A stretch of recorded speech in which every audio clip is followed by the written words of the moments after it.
hello. Oh, You ready for some Gilmore Guys? let's get it poppin'. All right, we got something to talk about. Let's get those lights up.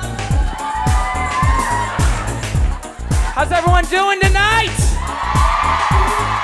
This here's Salt, and I'm Peppa, and I think we gotta talk about something. Let's talk about Jess, baby. Let's talk about Milo V. Let's talk about all the things he did to her for her, Rory. Let's talk about Jess. Let's talk about Jess. Let's talk about Jess. Let's talk about Jess. So we finally get to it, and I'm not gonna lie, and they said Mariano's a pretty good guy. I mean, he's calm and collected, he's handsome as heck, but doesn't make up for the time before he bounced like a check. We got some ground to cover and some things to do when discussing and fussing over boyfriend number 2. A balanced perspective would probably be best when talking about the complicated man that is Jess. Stealing bracelets and rubbing those cars, where's business and it's updated far, man. I forgot the words, that's fine. I'm gonna talk about Jess, you're gonna waste no time. But though he caused trouble and was terribly rude, Jess knows Rory better than any other dude. They read the same books, and he ain't no dork.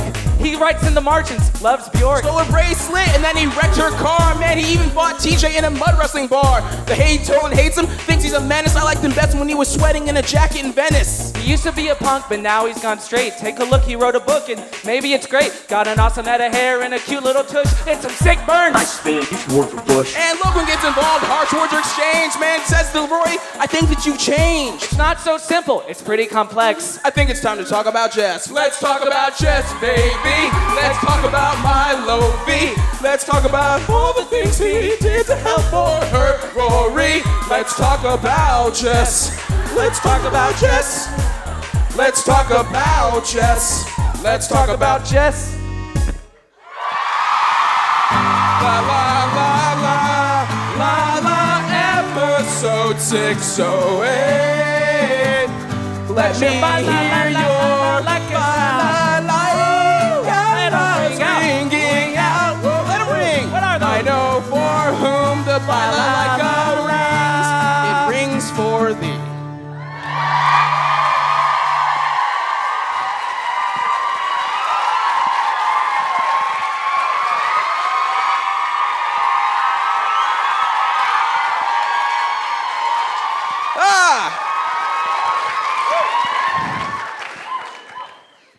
Welcome to Gilmore Guys. I'm Kevin. I'm Timmy. And we're the Gilmore Guys. We're here. We made it to the beautiful city of Portland, Oregon.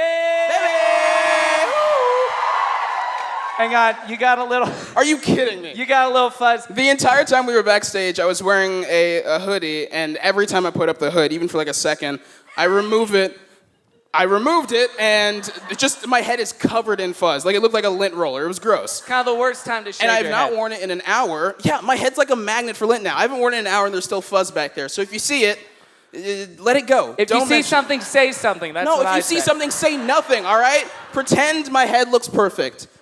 I mean, your head is perfect to me, Timmy. shoot. Because part of friendship and compassion and commitment is accepting those flaws and loving them. And then mentioning them on stage? Yeah, that's right. Well, I can Right. cut this part out. We never do. We never do. No. There was a lot of parts. Who here was at the Seattle show last night? All right, And so you, these folks and you right still here. decided to come back? Yeah, sorry. There was a lot of parts Daddy's gonna have to cut out in the final edit. I'll just put it that way. We are like 2 minutes. Come on. Thank you for sorry, Demi, at least. For the listener at home, there is There's a sign that young says- lady in the 4th or 5th row. Good counting. The sign says, "Daddy made a boo-boo." # sorry, Demi. It's a real thing. Yeah. We can quit the show now. Our work here is done. Well, our work here isn't quite done because, as most of you may know by now, we got official confirmation that, yes, Full House is coming back. It's coming back, It's baby! coming back. Everywhere you look, everywhere there's a heart, a hand to hold on to. Okay. Don't yell at anyone, but who here is Team Michelle? Wow, How no one. rude. Or wait, is it you got it, dude? It's both of them. You got it, rude. How dude. I hope you guys like those catchphrases. You're gonna hear them again. Hey, you like these characters? Now they're gonna age 30 years right before your eyes. Yeah, I want that. That's the beauty of revivals and reunions and nostalgia. want There's them no downside. You've never been disappointed by it. You say that as if we're not also very excited for them to bring back a show we like. We are. We are. Yeah. Yes. Yeah, how's our... Let's get the house lights up for a little bit. I just want to see the beautiful Oregon faces, or those that may have traveled from long distances to be here with us tonight. Thank you so much for making the trip and making the trek. For all of you, those of you who came from across the street, still thanks, I guess. Yeah. I do. Here, I do want to ask this part. Who here has never heard of our podcast before and is just here because...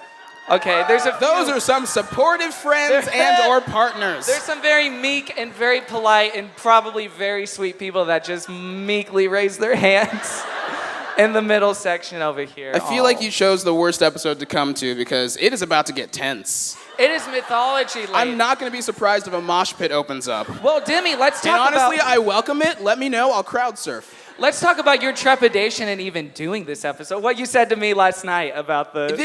I feel like I'm walking, it feels like the Green Mile. Like, it feels like someone backstage should have been like, dead man walking.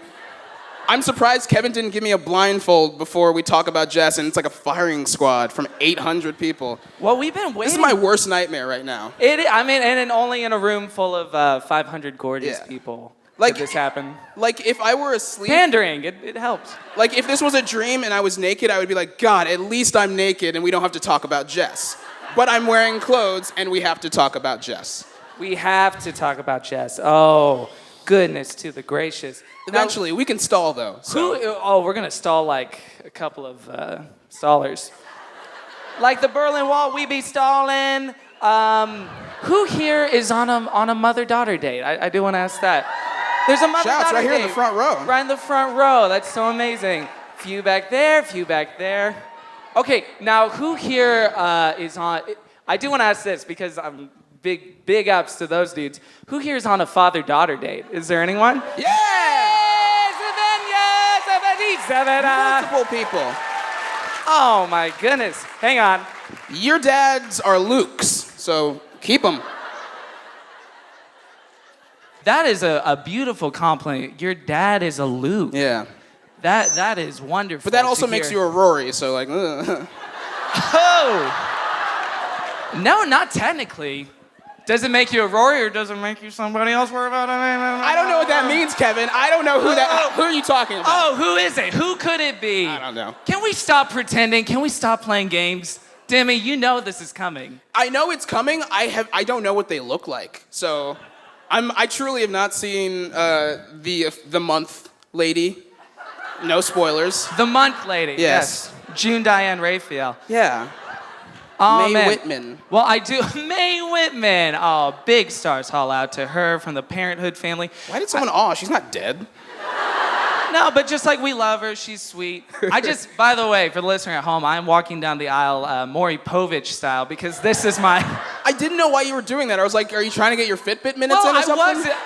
Yes. Great. And, I am trying to get my Fitbit minutes in, but I also did want to talk to the crowd and just get to know folks. This is a relationship. We're here to build trust. We're here to build community. We're not here to yell out random disruptive nonsense. Exhibit A. So we can refrain from that automatically. Who here is super stoked for the revival of the show? 4 more episodes! Wait a minute. Who here is not stoked for the revival? Yeah. Right? Oh, there was a few claps. Oh no. I think some people are just like, I'm clapping no matter what. I love it. Wait, who here, and again, we're gonna create the safest space possible. Please, I implore you, hold your booze. They should have checked your knives at the door. Hold your booze, hold your booze. Who here would describe themselves as Team Dean? I heard a yes. What's the back? Oh, okay. Okay, so you, ma'am, what's your name? Nicole. Nicole, so you are Team Dean. Why? Because he is the only one who loved Rory more than himself. Ooh. She's right. Holy wait, right. wait a minute, wait. That, However, I will say that he loved Rory more than himself because he just hated himself. But like, I think he knows he's a piece of shit and was just like, but still. so true, he loved, But like, that's a good trait to have in a boyfriend, but also I think not cheating is another good trait. Okay, but let's not put all of these men on... cheers for not adultery. Yeah. This is like why people watch reality TV. So it's like, yeah, I'm better than those idiots on The Bachelor. It's like, yeah, I'm better than Dean. He committed adultery. It's reinforcing a superiority. It's really crazy to me. I feel like every cast member we've ever talked to has said like, oh, Dean's the best boyfriend. And I always just go like, do you know something secret or is this... Well, what did Mr. Patterson say? He said he's the most soulful. Yeah. He's the most soulful Who of was the it three. that said he was the first? Like... Jackson maybe? I don't know. I don't remember. I don't know. That's funny to me because I like to imagine they were like, well, I didn't watch the rest of it. So. He was the first, and I bailed after season 2. And I wouldn't blame them. After they gave him a lobotomy, made him a dum-dum.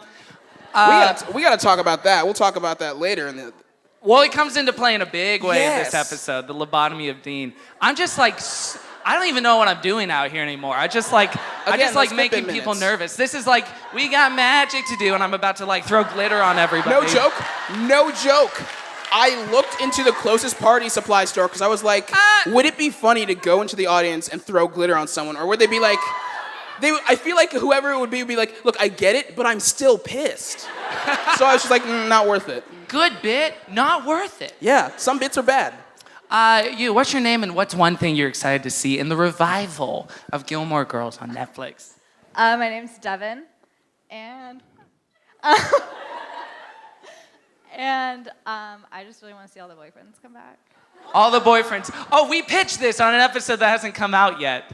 We did? Yeah. Oh, what?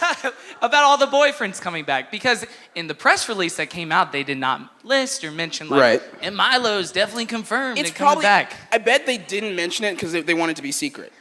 Yeah, possibly. Yeah, like there's no way they're not gonna have at least one of them come back. Okay, so you think definitely they're gonna have one of them come back. So I do have an idea, like seeing this episode, I absolutely think that I know what is going to happen with the boyfriends in the revival, and I'm gonna be mad if anything else happens. Well, what was the thing we pitched, that they were all gonna be in a car going to see Rory Yes. together? They put their differences aside and they Bohemian Rhapsody it. And then they're like, one last ride. No, my thinking is Jess is like, hey, let me drive, and like a bunch of gnomes fall out of his pocket and get stuck under the brake. Oh. And so he's trying to hit the brake, and Dean's like, you can't drive. Here, let me. And he leans over to try and take the steering wheel, and they just ride off the cliff. But holding Thelma hands. and Louise and Logan. Thelma and Louise. Wait, who's Thelma? Who's Louise? Jess is totally a Thelma. Oh, he's such a Thelma, such a Thelma. guys. Thelma, guys. Welcome to Thelma, guys. Oh, what a boy. limited podcast that would be. I feel like we've gotten to know each other. We've had some good exchanges. We've created trust. We can turn the lights down. We met so I don't have Devin. to That look was at you lovely. people. What's that? We met Devin. We met Devin. That was the only person we met. We met a Team Diener in the back. Oh, yes. If you need an escort to your car, let us know. This always ends badly. We've had at least 12 people have died after Gilmore Guys shows. Could you imagine? Like, just roll the memoriam. If our fatality rate was... It would be funny. I will remember you. It's been a long day. It has been a long day, but we're so excited to be here in your beautiful town.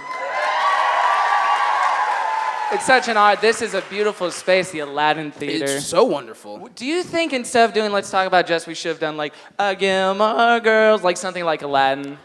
Should we have made this show better than we already did?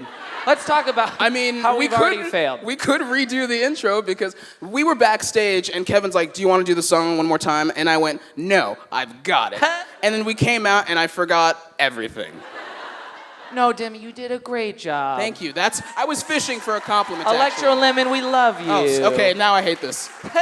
Let's skip to whatever you were about to do. But enough chit-chatting and enough dilly-dallying, because we got a lot to do tonight. And are you guys ready to meet our special guest? Drop that track, DJ. La la, la la. A special guest. Well, she is a stand-up comedian in her own right. She's part of Les Stand Up. She's a Portland original, a huge gilly. And which team is she on? We're gonna find out. Ladies and gentlemen, it's Caitlin Weierhauser! La la, la la, Caitlin. Yes. Special guest. The encore. Sorry about that. That's good. Whew, that was embarrassing for me. Caitlin, thank you so much for joining us on the show tonight. Thank you so much. It's amazing. Hi. A Portland native. 2 coffees. And doing this show on the road, it is interesting because sometimes it's tough. It's tough to find hilarious, wonderful people in each city that are also huge Gilmore fans. So, Caitlin, what is your relationship with Gilmore? How'd you get into it? Recently got back into it through my friend and yours, Mr. Brock Wilbur. Mr. Brock Wilbur, our friend of the show, recently. yeah.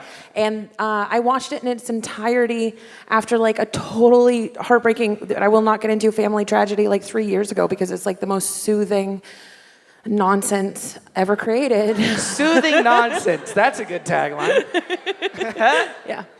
Absolutely. So cool. And then, wait, should we reveal it within the discussion which team you're on, or should we just Are you ready for this? get it out in the open?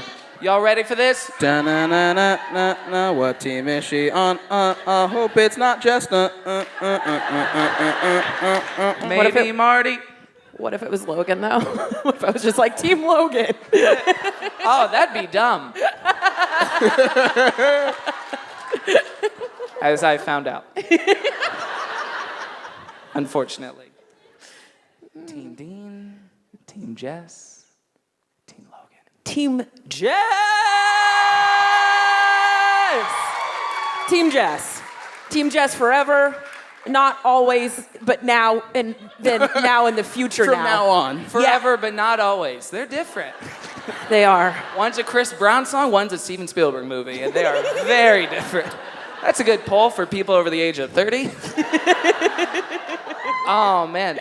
Well, that was also kind of secretly for the listener at home, I look over to see Kevin, like, assuming he's about to pull a clip. No, he just alt-tabs to a photo of Jess shirtless and then turns away from the computer as if he's like, be my spirit guide. Anyway. I mean, listen, we had to put together that really sexually healing slideshow at the beginning of the program.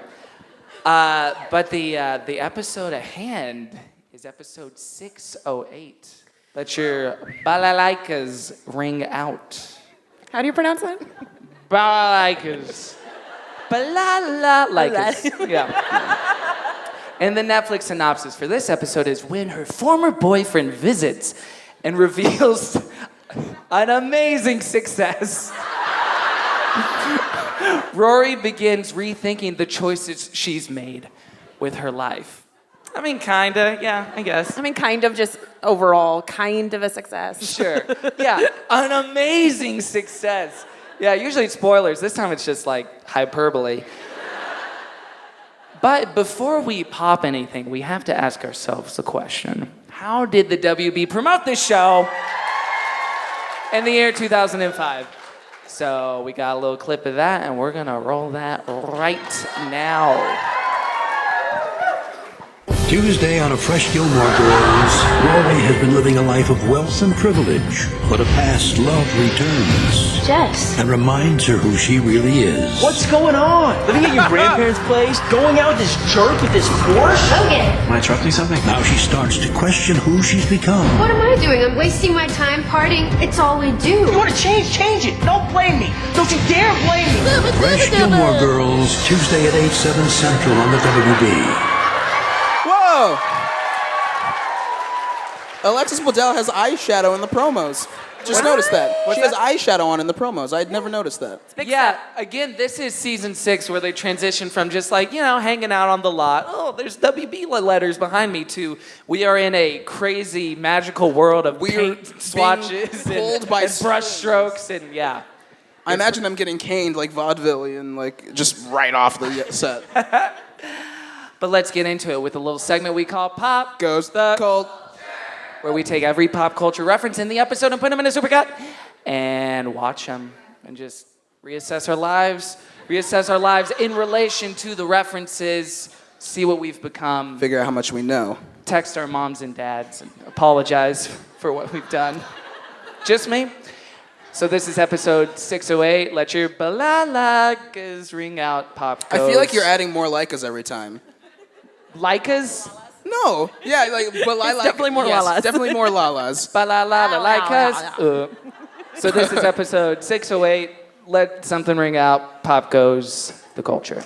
You graduate already, Doogie? And you know who would play you? Oh. Toby Maguire. He's way younger than me. But his career is hot. Go with Toby. Bend it like Beckham. What about that Vito Morgenstern? Sure. Or Viggo Mortensen. I'm positive that there are at least 5 of her wandering the property like she's a Cylon. Or Donald Sutherland. Oliver Twist just kindly asked for a little more gruel and kicked him right in the junk. Who is their coach? Sam Peckinpah? Way to go, Tilly. Dominate, dominate. Hey, if Hemingway could take it, so can he. You've got the queer eye, my friend. Rock around the clock, 2 straws in the milkshake. Scarface on a soccer field. Call me Superman. Why don't you follow us? But now the big house is feeling Tom Thumb tiny. My grandmother's everywhere. It's the Twilight Zone. I do not know what to do here. Hey, I think the Lullaby League is looking for you. Listen to Daddy Warbucks. So what are we talking here? Short novel, Kafka length, or longer? Dos Passos, Tolstoy, or longer? Robert Musil, Proust? I'm not throwing you with these names, am I? You seem very obsessed with length.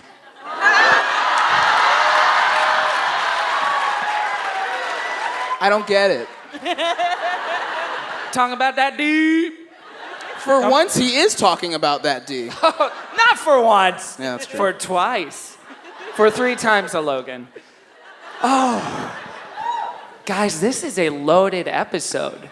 There is so much to get into. Now, I will warn you, usually for this show, we do a lot of clips at our live shows, and they're like, it's like a minute, we watch a scene, then we talk about it. Because of the kind of importance to this episode and the mythology of Gilmore Girls, and more importantly, the mythology of Gilmore Guys, there are some long-ass clips in tonight's episode. So take a nap. What's that? Take a nap if you need to. Yeah, take a nap, go get some seen it. drinks. So there's one that's like 4 minutes because it's really important that we go over this stuff for the sake of being comprehensive and for the sake of having a great, good discussion. Demi's kind of zoning out, thinking about his death. I see myself as a baby now, and I'm seeing all of the moments that led to this one. To this one show. One show. Forward, yeah. I feel like there are snipers trained on me from everywhere in the audience. Well, this is tough. This is tough for you, Demi, because like the kind of, in addition to the narrative of like, oh, this show that's unfolding before us, there's another narrative, which is on this show, Demi's watching it for the first time. He's watching Gilmore Girls for the first time. So there's a lot of pressure, a lot of expectations, sometimes put on him. What is that like, Mr. Dijuibe? It's like doing a math puzzle in front of everyone and then being like, if you don't get it right, we will slit one part of your body. Each time you write the wrong number, like, it's like a Saw game. I don't like it. You guys are all just a tiny sea of jigsaws. It's like a Saw 4 game with Mr. Scott Patterson. Yes, so it's actually a little delightful. We all saw it. So I guess we should start off with, what is the most important scene in this episode? And I'll preface it like that. Look, I'm not saying take a dive or let them win. Good burger. Thanks. I'm not even saying let him score a goal, which the other team did not. Yeah, shutout. Donut. They ate some dirt. They did. They ate some dirt. You fed it to him. But all I'm saying is, do you have to hit him so hard? It's part of the game. Yeah, you have to be aggressive or they'll roll over you. You're not being competitive if Jersey doesn't have a little O negative on it. I know, absolutely. But, for example, Megan, that bicycle kick you did. Bicycle kicks are allowed. Not on another girl's head. She was all up on my grill. I know, and I don't like it when people are all up in my grill, but there are other ways to deal with it. We play the way the boys play. Watch them, you'll see. But boys are boys, and girls are girls. I cannot believe I'm hearing this. So we're just supposed to play like cute little girls like we're at some tea party? I'm not saying that. We want to win. Which means we gotta kick some butt. Yeah! You were so shy when I met you. So, of course, the most important plot in this episode is the girls' soccer team. That's what we all kind of came to talk about. And Clearly. After that, Paul Anka. That and Paul Anka. Actually, Paul Anka, I think, is a very significant part of this episode. So we got the girls' soccer team that Luke kind of adopts. There is, I think one of the big revelations of this episode is that there is an 8-year-old named Tilly. Wait, is that Eastside? Is that Eastside Tilly is the question. Is that Eastside Tilly? The idea that this child is gossiping and Babette's just like, ooh, if I could get a scoop on you. Sugar. I mean, and she kind of looks like, and I know it's probably wrong, and I should have done a little research, but she kind of looks like the girl who met the world in Girl Meets World, right? Her face kind of looks like I've never seen that show. Right? Probably like a hybrid. Probably a hybrid. You know what I mean? Like a clone. Probably a silent. So yeah, this is the kind of Daniel-iest, Palladino-iest plot in this episode, which is like a fun excursion, which is like, oh, the soccer girls are violent. Isn't that fun and interesting? Isn't it though? Isn't it fun? I mean, it's so fun. It's pretty fun. You got Bobo on a gas tire there on the field, just cheering them on. Oh, going nuts. And like Luke adopts this team, even though no one asks him to. And then like tries to tell, no, you have to do things because I think I'm a dad. It was like, supposed to be a sponsorship. Exhausting. It almost is kind of in character of like the way he will take on too much of a problem for somebody else because he cares so damn much. And no spoilers for Demi, whatever. Or Isn't just it has interesting? massive boundary issues, whatever. Yeah, well, we'll get into that. But it is interesting, too, that it seems to be, in a low way, like foreshadowing, like, look at him interacting with all these young ladies, and look at, like, his paternal instincts and his desire. There is one line, though, when he's on the phone with whoever, like, is the baseball cap manufacturer, and he's saying, like, no plastic sizing on the caps. That's the cheapo bullshit stuff. Tacky. And what is on his head? It is a baseball cap. Well, he's cheapo when it comes to his own stuff, but not if he's going to pay for something 20 little girls are going to use. Oh, maybe much like Dean, he loves the girls more than he loves himself. As Dean should. No. Okay, we're not talking a lovely bone situation, you weirdos. That's what you were insinuating, right? It's hard to read. But yeah, so this is the fun of it. This is like the kind of B plot that doesn't have like a larger implication for the show in general. I love that it starts like, he's like, I don't have time to coach a team. She's like, were you listening? You know how to do that? He's like, no, I wasn't. And then he goes on, it's like, okay, so I'm coaching the team, right? He just kind of doesn't pick that up. And is it him that's something Lorelai would kind of do, just being like, oh, I guess I'm coaching the team. I can't wait to coach this team. Is he like just finally becoming Lorelai? We kind of talked about that in 607 too. It's like they're a little bit merging into each other in the way that they relate and deal with and kind of care for people. In some ways, not in a lot of other ways. And that first scene where the girls first walk up to him, they're like, hey, Mr. Danes, and Boba on a guest star. Like, I was really blown away. I was like, this is good parenting, I think. Like, the way they were just, like, so polite. Okay, thank you for your time. And she just had, like, a real short leash on him. I was like, that's the way I'm going to do it. Just respectful, short, sweet, to the point. Love it. All about it. So, did anything else happen in this episode? I'm trying to remember other plot points, other things. I mean, we were... Oh, Paul Anka moved. Yeah, Paul Anka. Paul Anka moved some shoes. Paul Anka, that was a Left and right. That's right. in a row. Well, in a way, okay, so let's talk about Paul Anka for a second. I just want to stretch this out Paul as much as possible. Anka. Paul Anka, it's a silly little bit that turns into a serious thing. Because up until this point, Paul Anka, the dog's purpose on the show, has just been like bits. Like, he's moving the shoes. He loves broccoli. He only drives stick, whatever. that would be an amazing scene. If he can lock the door, he can drive stick. But then it turns into like this really sad, sweet, significant thing. And we're going to talk about that later, but enough stalling, we got to get to it. We got to talk about Jess. So the last time we saw Jess was episode 421 when he said, Rory, your boxes are packed, run away with me. That was our last impression of Mr. Mariano. Demi looks so sad. No, I'm fine. Are you? My heart literally just, like, you said Jess and it went, like, it picked up.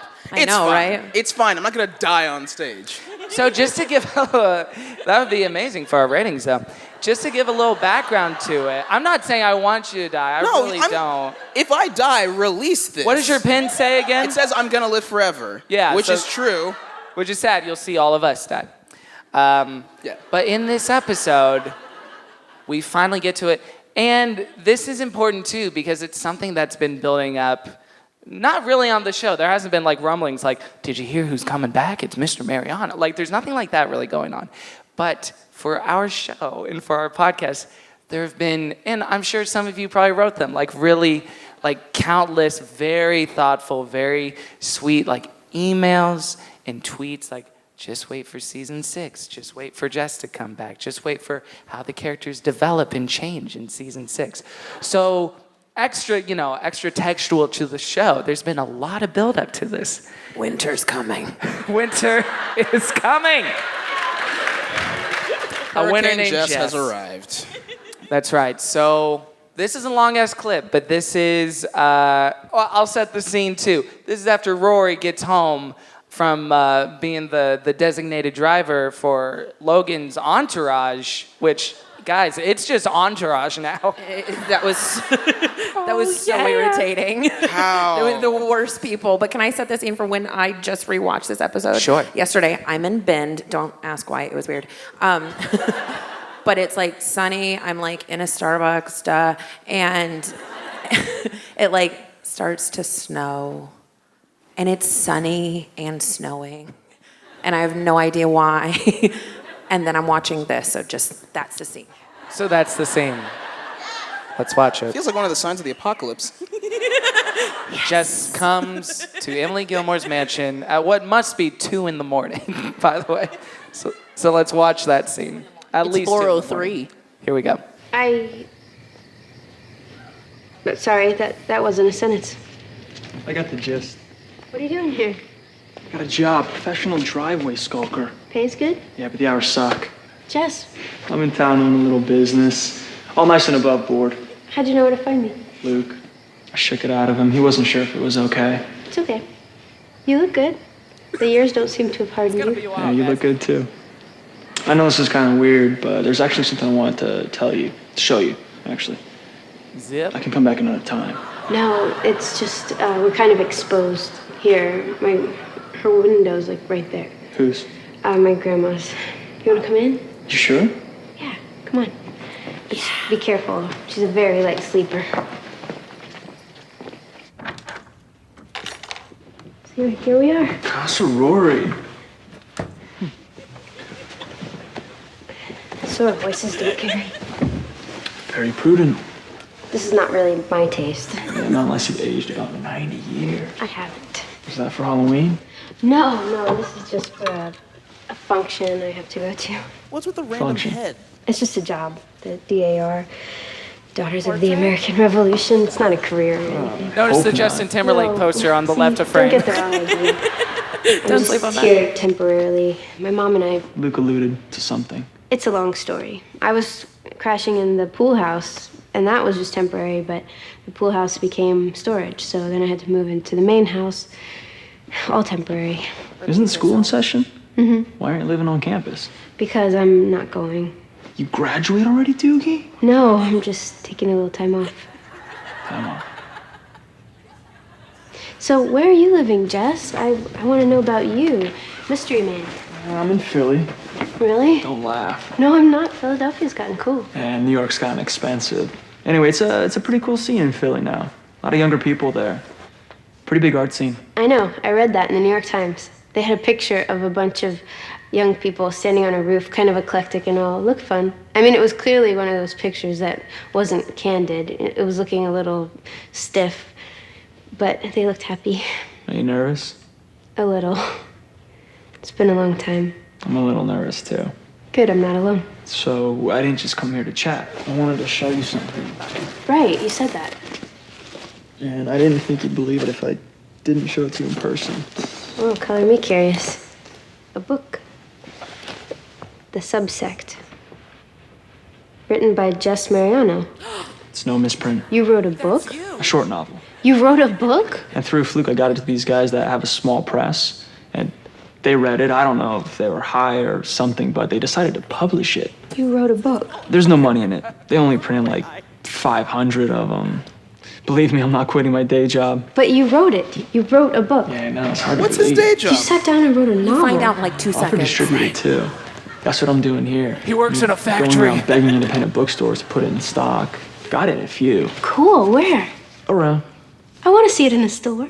I can give you the addresses. You know what I'm going to do when I see it in the store? What? You know that section toward the front, the staff recommendations? I'm going to grab a copy of your book and put it in that section. And then I'm going to write my own little recommendation on a card and attach it so people see it and buy it. Read it first. That way you can discourage people from buying it. No way. I know it's good. Jess, you've got such a great brain. I knew that if you could just sit down and stop shaking it around, you could do something like this. I knew it. I knew it. I know you did. You could just stop I work being at a that dick press now. for 1 5 smelly second. guys in a cramped room on Locust Street, putting out about 3 books a month. But it's fun. And what about a sequel? Are you writing a sequel? You should read it before you get too jazzed about it, okay? Shh. Sorry. Richard. I thought I heard footsteps. I think we're okay. It's kind of late. I should go. It is kind of late. So I just basically wanted to show you that. Tell you that I couldn't have done it without you. Thanks. I'm gonna be around for a couple days. Can we talk again? Preferably above a whisper. Yeah, I'd like that. How about tomorrow night? It okay? Yep. Good. Sneak out on my own. Cool.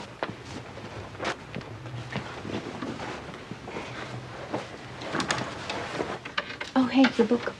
Oh, it's yours. Of course it's yours, you idiot. Like, he's got 500 copies. He's not like, I need every one. Buy it yourself. It's $49.99. I'll take a check. So, It's at one bookshop. Jess wrote a book Just wrote a book. And he couldn't have done it. without Rory. Rory. How do we want to get into this? I don't even know the first. Well, let's start at the very beginning. Jess goes to the gate, thinks, you know, it is 2 a.m., but this is a good time. How long was he waiting outside? A long ass time. A long ass time. Hours. The bar is closed. Yeah, What he's was creepy he? as What shit was he sometimes. doing in that 7 hours when he was just eating waiting? pocket sandwiches that he made in all of his denim pockets. Do you think he was like One rehearsing it? sandwich in every pocket. We had a lot of pockets. Yeah. Maybe he was rehearsing it. I couldn't. I think he's trying to do the trick where he's like trying to flip the card and it's like, it's hidden now, and now it's back for like 4 hours. Yeah, that's what. Wait, why did he not give Rory that book in like an amazing magic trick? He wrote the book in the time he was waiting for her to come to the gate. Maybe. Okay, yeah. So that raises another question. Self-published. It's a self. I really want to Well, just he works at the public. So yeah, okay. Now Okay, I hear yeah, it he too. works at yeah, the thing. now I hear it too. Yeah, it's self-published. So, correct me if I'm wrong. I just want to bring up a point. Is this not like the equivalent of an ebook? Like, you know how people are like sometimes self-published and they'll Yeah. just like put out their own ebook, like It on absolutely Amazon. is. But I know a lady that writes erotic fan fiction, and she makes like $20 a month. So I was like, you're going to say 20 million. I'm quitting. no, I'm joining the erotic fanfic but that's game. like real live adult dollars. You know what I mean? I feel like Adult okay. adult dollars. It's not like Bitcoin. Oh, sure. It's valuable money. I feel like even if you write anything, publishing it digitally is fine, but having like physical copies to sell is a really big deal. Yeah. I don't know. It just seems more of a success. So it is more of a success, an amazing success, Netflix might say. Because, like, you can print one copy of a book, but to get someone to be like, yeah, we'll print 500 and let you sell them, I feel like that's not as easy to do. Sure. But when you work at the publishing company, it isn't a kind of... And he said they were, like, high or whatever, so... They were totally stoned. I just let that printing press run. Exactly. Exactly. What if all of the pages are blank? And he's just like, I she didn't opens open any it of because them. we don't see her actually reading it. It'd be great if we just saw like this extended scene of her reading it, and it's like his voice in her head, right? So we just see Rory's face, and then Milo's. There I was, the beach on Venice. Cut to so sweaty. throwing my leather jacket into the sea, and picking up instead a jean jacket to symbolize my growth, my change, doing better. New year means a new me. I have to become the subsect.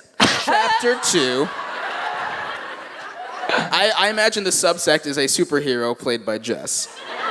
He was just like, this is a cool word. What can I make this? I just imagine the book is a novel just about that Jess found out that there was a word called subsect, and then he was just like, and I think this is what it means. Oh, it was like a word of the day calendar thing. Yes. And that was his prompt. It took 85 pages. Sure. To explain to himself what subsect meant. The first chapter is him just being like, I saw the word and it made me mad, so I went on a journey to figure out what it means. I went to the highest mountains in Tibet and I sat with monks, and they told me, oh, it's a smaller part of a sect.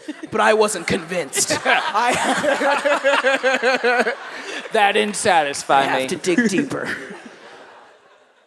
The last time Rory and Jess saw each other was under incredibly tense circumstances. He said, run away with me. She emphatically said no.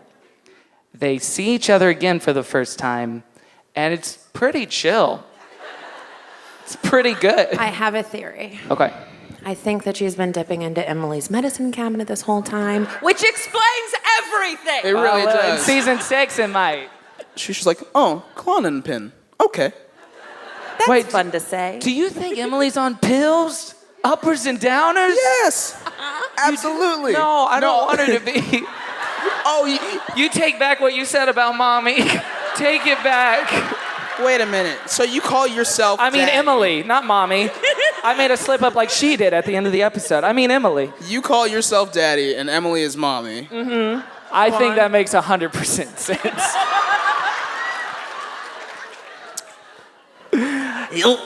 Some might disagree. We'll take a Twitter poll after the show. Yeah, but she's happy to see him, and maybe it is like a relief. It's this sign from the past. It's this symbol of her past, her life in Stars Hollow, the girl she kind of used to be, totally, which she may not be anymore. Shit, he's so hot. Yeah. Except for his Gene Code jeans. They're like just They're a little. Dickies. Yeah. They're a little too big. They're too big. Working man. Right, no. I'm not taking away points from what he does because he's wearing the wrong jeans or anything. But when he starts walking towards her, I was just like, oh, do you need a belt? Or There's a scene later, which we'll get into, where it's like peak Springsteen, too, where it's like the hair with the little button up. It's like, That's really good. Oh boy, even I'm getting a little confused now. But, get up in the evening. No. And I publish my own book. It's called The Subsect.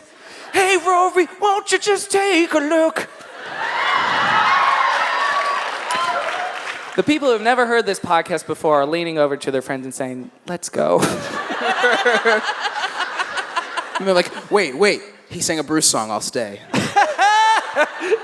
Oh, that's the censure. condition. I think that's what keeps them. So this is like a sweet adult conversation between Rory and Jess. Mm-hmm. This is them seeing each other where they're at, not making like a weird, inappropriate projection on one another. Neither of them are trying to control each other. Jess has nothing but kindness for Rory and a sweet thing to tell her. It's just like a wholly positive interaction, and maybe one of the only ones they have in the entire series. Yeah. I would, There yes. might be one, but yeah, no, this is definitely like top of the heap as far as like no emotional abuse, like no weird manipulative nonsense happening, no like, ew, mine. Like it's For the listener at home, Caitlin did a faux golem to demonstrate Jess's men. manipulation. I'm sorry, high school men. It's just exhausting to watch. They those only care about relationships that play precious? out. I said they only care about that precious. I'm not talking about that Do movie. it. Okay. So this scene, I mean, what do we make of this? What do we I make have of to it? point out one thing that drives me insane. Yes. Because this is now, I think, the 4th time that I've watched this episode, and it kicks me every single time. She's like, we have to sneak up to the mansion, to the room right next to Emily's, and we have to be really quiet. And then she starts talking at full volume before closing the door. And it... Amateur! You do not know how to sneak around your We have grandma. to be really click. And the pillow that they put down covers Right. like half the door, Yeah. or like a quarter. So there's a little. So bad at being bad. Do they go inside for warmth? Or what, like, just to get out, like... Because Emily can see down into the driveway, which I cannot believe her bedroom overlooks the driveway. Yeah, that's kind of a bummer for Emily. Maybe it's just like one of the 18 sides of the bed. Oh. You know? I believe it. Maybe she has like multiple bedrooms and just one of them overlooks the driveway. That's it. And she sleeps in a different bed every night. But okay, so watching this episode, and I remember at the time, it was one of the only times I was like, all right, Jess, all right, this is all right. So this episode in general is what people are talking about, I think. And, you know, we're going to get into it in the Q&A. Oh, we're going to get into it. But this is the episode where it kind of represents what I think a lot of people wanted Jess to be in seasons 2 and 3, and when he's in a little bit of 4. This is what he becomes. This is him kind of fulfilling, you know, in a roundabout way, his potential. It's not like he's a zillionaire, he's like so successful, but he's doing something with his life. He's an author. He's going to use that mind that Rory always knew that he could if he stopped messing around. Did she not? Like, I guess that was explicit in her character. Didn't know each other at all. Like, they read books. They were like, I know you better than anyone. You like Punk Planet? I like Punk Planet. Perfect. You know who Bjork is? I know who Bjork is. That was the big one. That was the real deal breaker for Jess. Kevin, I know you better than anyone. It's true. If you like one of the same bands or books, you're done. Get married. Their What are you doing? compatibility is essentially the same as someone that's like, oh, we both like Little Miss Sunshine on Tinder or something. It's Exactly. nothing more than Demi, that. did that happen to you? Yeah. And now we're in love, okay? Okay, I'm so sorry. I'm so sorry. Mr. Dijuibe, my apologies. But, okay, so it shows their connection in this scene, and it shows, like, this is a good thing. This is what we kind of wanted Jess to be in seasons 2 and 3. He's an author. He's putting that mind to use. Is this satisfying to watch, Demi? No. Here's the thing. It's satisfying as someone who's been like, what could Jess possibly do to be a good person? It's satisfying to see there. It's unsatisfying because the answer is he is a different person, is how he became a better person. Yes. But he's not. I think he became a good person because he's not with Rory, because he left. So I don't think of him as, I can't say I'm Team Jess because this Jess would never be with Rory. Oh, shit. No. Okay, so do you think you're saying... I think Team Jess, if being Team Jess means that you think Jess is the best boyfriend for Rory, then I think that stops when he leaves. Because right now, he's not a viable option for Rory. If she wasn't with Logan, I don't think they would be together. Real? Oh, I don't think so.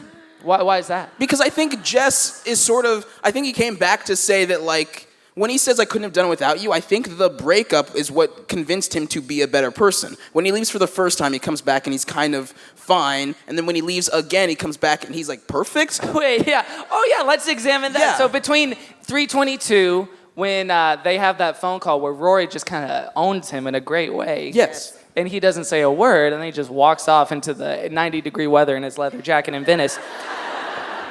between that time and then when he comes back in season 4 and he's like, oh, this is all right. Yeah, it is getting exponentially better. Every time they break up or every time they sort of have a divide, Jess becomes a better person. I don't think that's coincidental. I think he becomes a better person because he is not trying to put himself in a relationship with someone that he cannot emotionally care for. Wow. I think when he leaves, Yes. I think him leaving means he only has to deal with his own shit. Like it's like when you lock someone in a room because they won't stop yelling. It's like you can keep yelling, but you're just going to tire yourself out. Then you figure out what the real problem is. So by this mathematical equation, because as you know, we see him one more time in season 6, but by this mathematical equation, if he were to be in the Netflix episodes, what kind of man is he gonna be? Jesus. Yes, He's if he gonna be comes back. Jesus. If he Team comes back, Jesus? he is walking on water. He's like, Rory, can I pour you a drink? Oh, all we've got is water. Don't worry, now it's a Cabernet. Team Jesus. I Oh my think- goodness. Which is Jess is short for Jesus.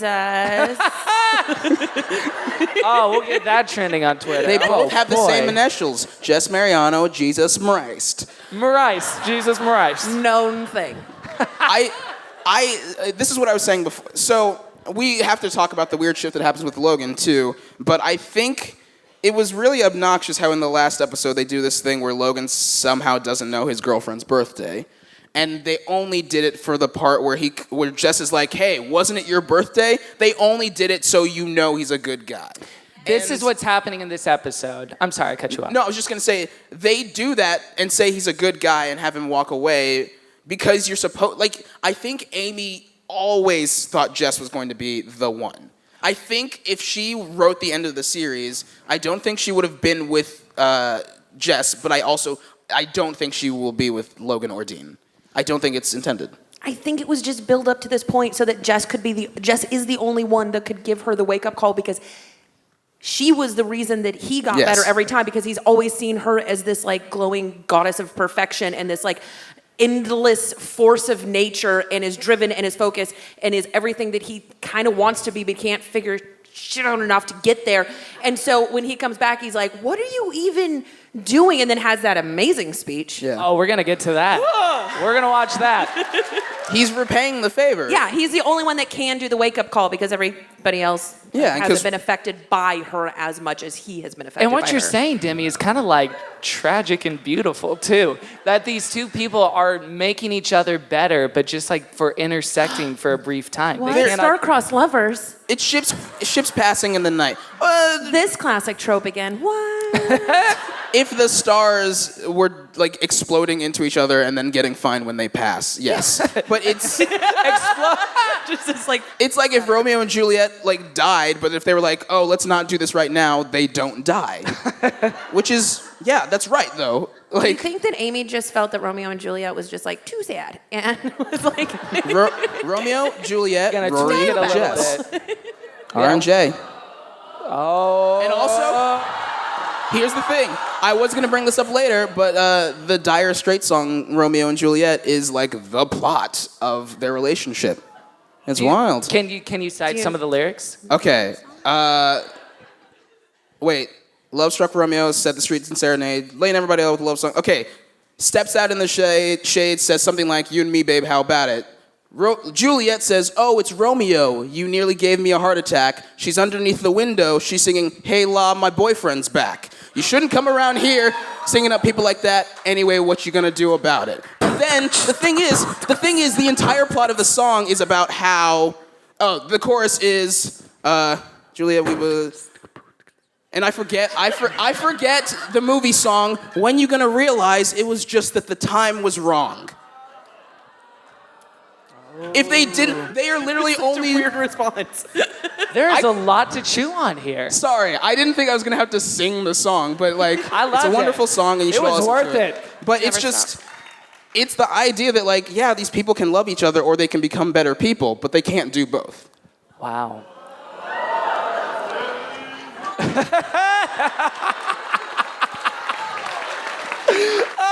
And I Love hate that Doctor is about here. this show.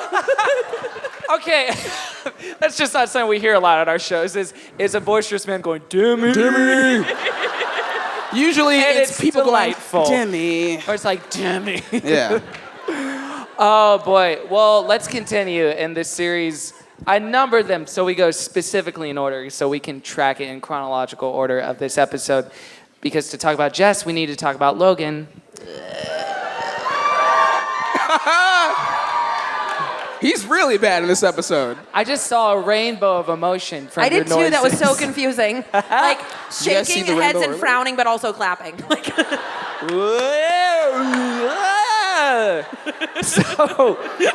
So, for those who have listened to the show, they know that I started as a Team Logan, and then there was some weird confusion when we read a twat post that I wrote where I said Logan's an asshat in episode 603, and even previous to that, when recording the show, I renounced my Team Logan membership in 522. You're gonna please some people and piss off some others. It's the game. Is that Jonathan Groff? That was Logan? Okay. What if that's like Matt Zuckery just like, they all come back. Gonna be my good wife. What is happening? All it takes is a little push, just like the Joker said. You wanna see a magic trick? Oh, that's interesting. I just thought because the Joker's the one that wants to show magic tricks, but Jess is the one that does the magic tricks. Mm-hmm. There's something there. We'll talk about it. All of the boyfriends are the Joker. When you get down to it. God, in 607, Logan was wearing a purple shirt with his suit. So we can talk about it. But let's now... Didn't they once dance in the pale moonlight Yeah. Probably. in front of devils? The devil. Oh, yeah. And he looks like Jack Nicholson. So... He actually does kind of have like... So much. No, he doesn't. He has an iconic grin. He does have an iconic grin, though. I feel like Zuckery has like a very It's a specific... smirk, is what it is. It just looks evil. An iconic It's a evil poop-eating smirk. grin. I hope Matt isn't here. Matt, are you here? He's like, We do love you. I'm gonna figure out what this show's all about. I'm gonna go to one of these things. Hey, Demi, you remember when you met Matt in Austin without having seen a single episode he was in yet? Yes. You were like, sup? It was hard. I mean, Logan was just a concept at this point. Guys, let's get to it. This is when Logan meets Jess. Steer me to the college district. I'll find us something funky. Sounds good. Look at his face. Perfect villain. Logan. Am I interrupting something? No. Hey, when did you get back? A couple hours ago. Oh, I thought you were getting back tomorrow. I thought I'd surprise you, Ace. Well, I'm glad you did, because you get to meet my old friend Jess. This is Logan, my boyfriend Logan. This is Jess. He's in from out of town. Wow, that sounded so grown up. We're at the age now where we say things like in from out of town and old friend, because when you're young, all your friends are new. You have to get old to have old friends. So painful. Keep going, Rory. Keep going. Don't stop now. Okay. We were just gonna go grab a bite to eat. Great. Well, how about if we all go together? Is that okay? Okay by me. Good. All right. Good. We were actually at a loss for where to go, so you actually saved us. Call me Superman. Why don't you follow us? Sure. Great. Look at Rory. Look at Rory. Look at Jess's pants. Those pants are like Bee Gees pants. Yeah. Yeah. Yeah. Jess. I like this because it's like the changing of the guard, like because Jess was such like a little punk, like kind of a villain, you know, and he was like stealing stuff and just like I don't like anything, and everyone deserves to me. And Flawless then, impression. And then like this CEO of villains rolls up and he's like, Can we talk about that roll up? We don't need audio, but no, I'll just be over. I just want to watch this again. Watch Logan's freaking face. He has never made a face like this on the pristine. show. Oh,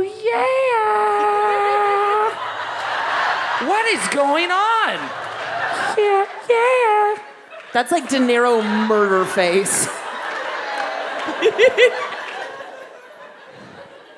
Here is my concern with this story. And maybe with Gilmore Girls in general, and why it is such a quagmire getting like content like Team Jess, Team Logan. I mean, we all agree we love Gilmore Girls, right? We can all agree to that. What? Was that too preachery? Yeah, I could tell that you're like, I gotta get them on my side before I drop a truth bomb. Yeah. Yeah. You guys love me, right? But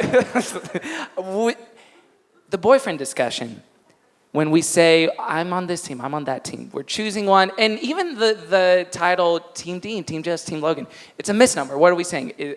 I like this boyfriend the best. He's my favorite character to watch. I think this is the guy that Rory belongs with and should end up with. It could be a number of things. But one thing that is frustrating is that on this show, and let's talk about it, but on this show, I feel like they don't do a good job of showing two viable options at the same time. Whoa. I know, right? Yeah, So that's true. So, flashback to season 2.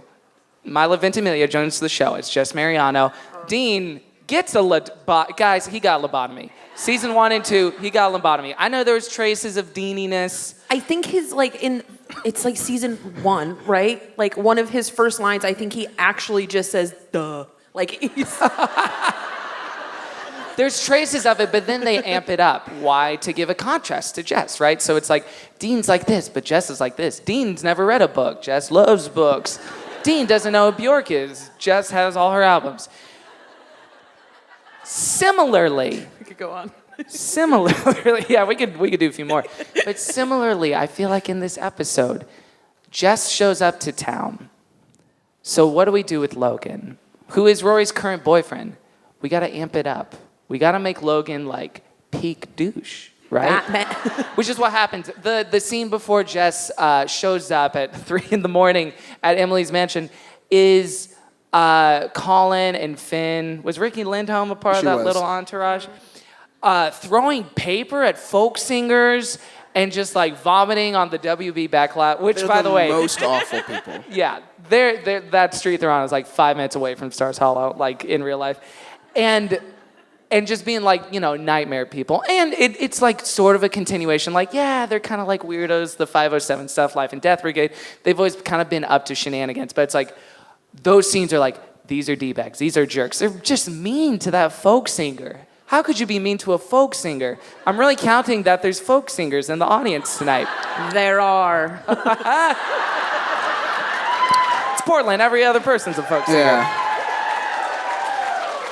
And they make like an anti-gay, there's like a lesbian joke in there somewhere. It's like really weird. And then Which joke was that? I don't know. They said something and I was like, yeah, when they're like making fun of her in the bar and it was like, There was an interesting trans joke that Lorelai makes. oh my God, yeah. Wait, can I just have the clip of it. Do you? For a little segment we call, Is This Homophobic? Let's play the clip. Oh, who is your sponsor? Luger's bait and tackle. That's right. They're shutting down. Luger's wife caught him at that motel with the transistor radio, and he retired honorably. Is this homophobic? I don't want to be the one taking the bold stance against the audience, but I feel like it's not as bad as... Like, I don't feel like she had a stance on the situation. It was just... Right. She was about to say transvestite, and then was like, oh, kids. That's a good summation. I think the real thing is it okay to say transvestite rather than cross-dressing? Right, and that just kind of being a punchline, you know what I mean? Yeah. She was using it as a punch. Like Yeah. she definitely, and then was reminded that there was children. So there's a couple things at play here that I think individually, okay, whatever, it's 5, right? Ish. 5. But all together, it's like, ugh, it kind of makes your skin crawl. Like, all three of those things together. Like, she was like, I can't say trans in front of a kid. It's like, oh, it's going to say transvestite. Like, oh, it was going to use it as a punchline. Oh, now I don't like it. Yeah. So the verdict? Maybe. We're good. No. We're good just No. talking. So getting back to that bar scene, they're just being peak douches. And Logan, so we have to show contrast between Logan and Jess. Jess represents this part that knows Rory, the old Rory. Logan represents this kind of new Rory, privilege, entitlement. Take a shot if you're listening at home and you're playing our drinking game. I said the word. I just saw someone entitlement. take a drink. Oh, or here, either way. So they gotta amp it up with Logan. Does it feel, Caitlin on stage is taking a drink as well. Does it feel earned that they are making Logan exaggerated? Does it feel like a natural conclusion of where the season has been leading up? You say yes, it feels like a natural conclusion. Yeah, because he just like he blew all of his like douche fireworks off. By the way, this episode is sponsored by douchefireworks.com in conjunction with RoryGilmoreSexboat.com. Check it out. Check out both those addresses. Are you going to buy douchefireworks.com now? I'm going to as soon as we're done recording. As soon as we get off stage. I look like I make douche fireworks. I love Firework, 4th of July by Summer Breeze. yes. Makes me feel fine. Cinnamon roll candles. It feels earned to you, Caitlin. It feels like a good, natural conclusion where they're taking Logan in this episode. Yeah, far, far away. To Crybaby Island. What about you, Demi? What'd you make of Logan? I mean, it really is another one of those switch flipping things where if it had been building up to it, I'd be okay with it. But it really is just, we need him to be, like, they didn't build up to him being a douche. They were just like, all of a sudden, he... What? No, hey, look, here's the thing. Chill out, first of all. They start him off super douche. You guys know I hated Logan for so long. And then when he gets with Rory, he does this weird switch where he's like, I can be fine now. And they don't really give him he's not the... Chill out!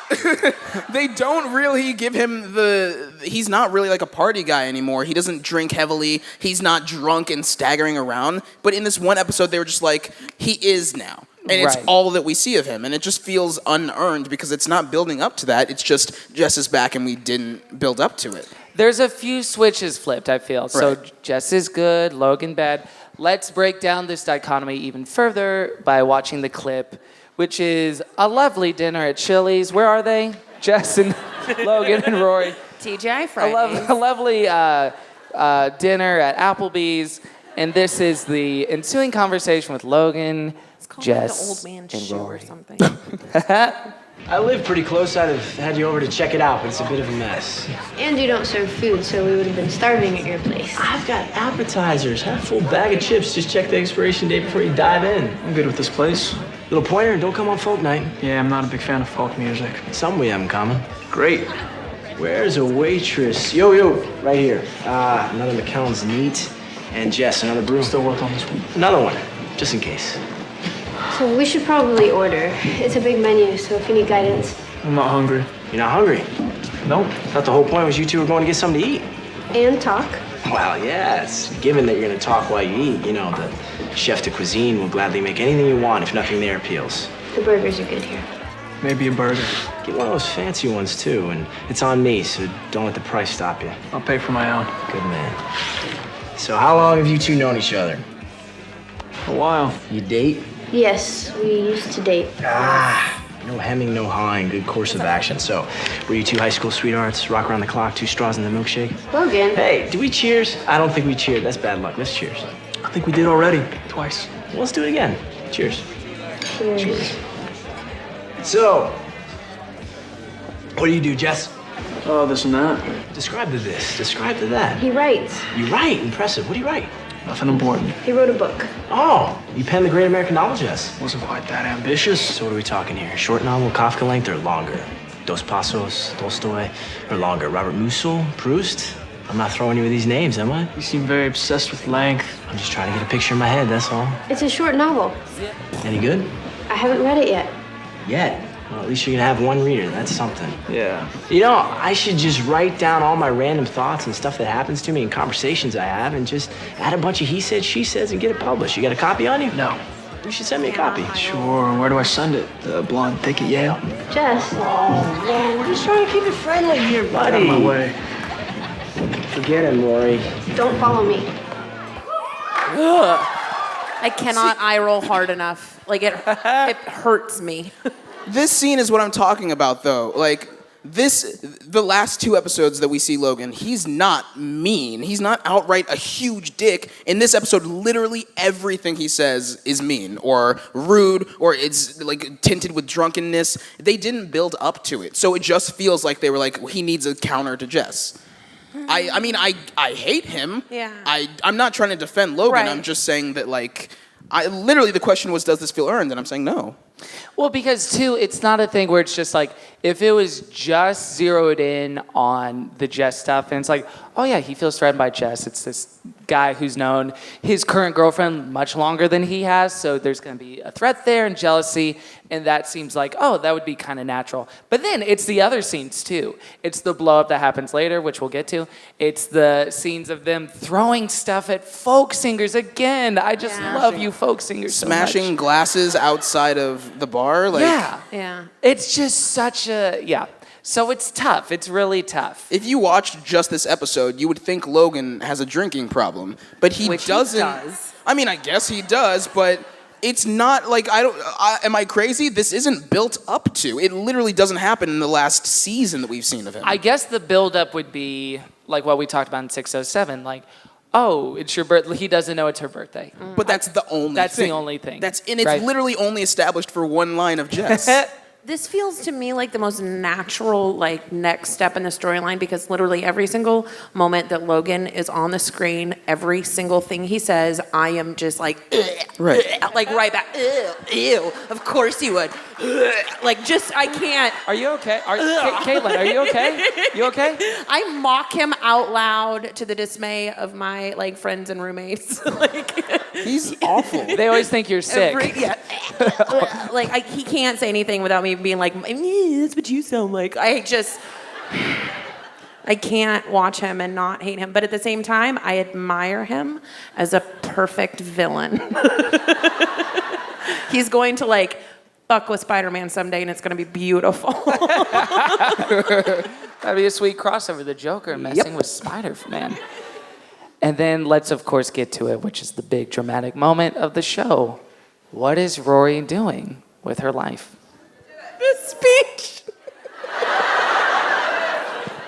Also, let's pay attention to emphasis. Let's pay attention Let's how pay many times attention he to repeats it. emphasis on words. Yes. Let's talk about that. Wait, Jess, I'm sorry. We shouldn't have done this. He's just in a bad way He's lately. a jerk. He was, in there, definitely. I'm so sorry. I read that guy the second I saw him. I should have begged off. Well, I didn't want you to. He better not come out here. Please, Jess, he had a lot to drink. He's tired from traveling. This isn't him, I swear. What the hell is going on? I told you, he's tired. And his family's bugging him right now. I mean, with you. What's going on with you? What do you mean? You know what I mean. I know you. I know you better than anyone. This isn't you. I don't know. What are you doing? Living at your grandparents' place? Being in the DAR? No, Yale. Why did you drop out of Yale? It's complicated. It's not complicated. You don't know. This isn't you. You going out with this jerk? With a Porsche? We made fun of guys like this. You caught him on a bad night. This isn't about him. Okay, screw him. What's going on with you? This isn't you, Rory. You know it isn't. What's going on? I don't know. I don't know.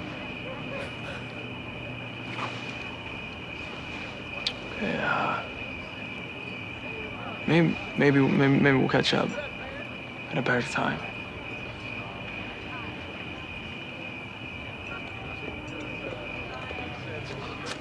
Happy birthday, by the way. Wasn't that a couple weeks ago, your birthday?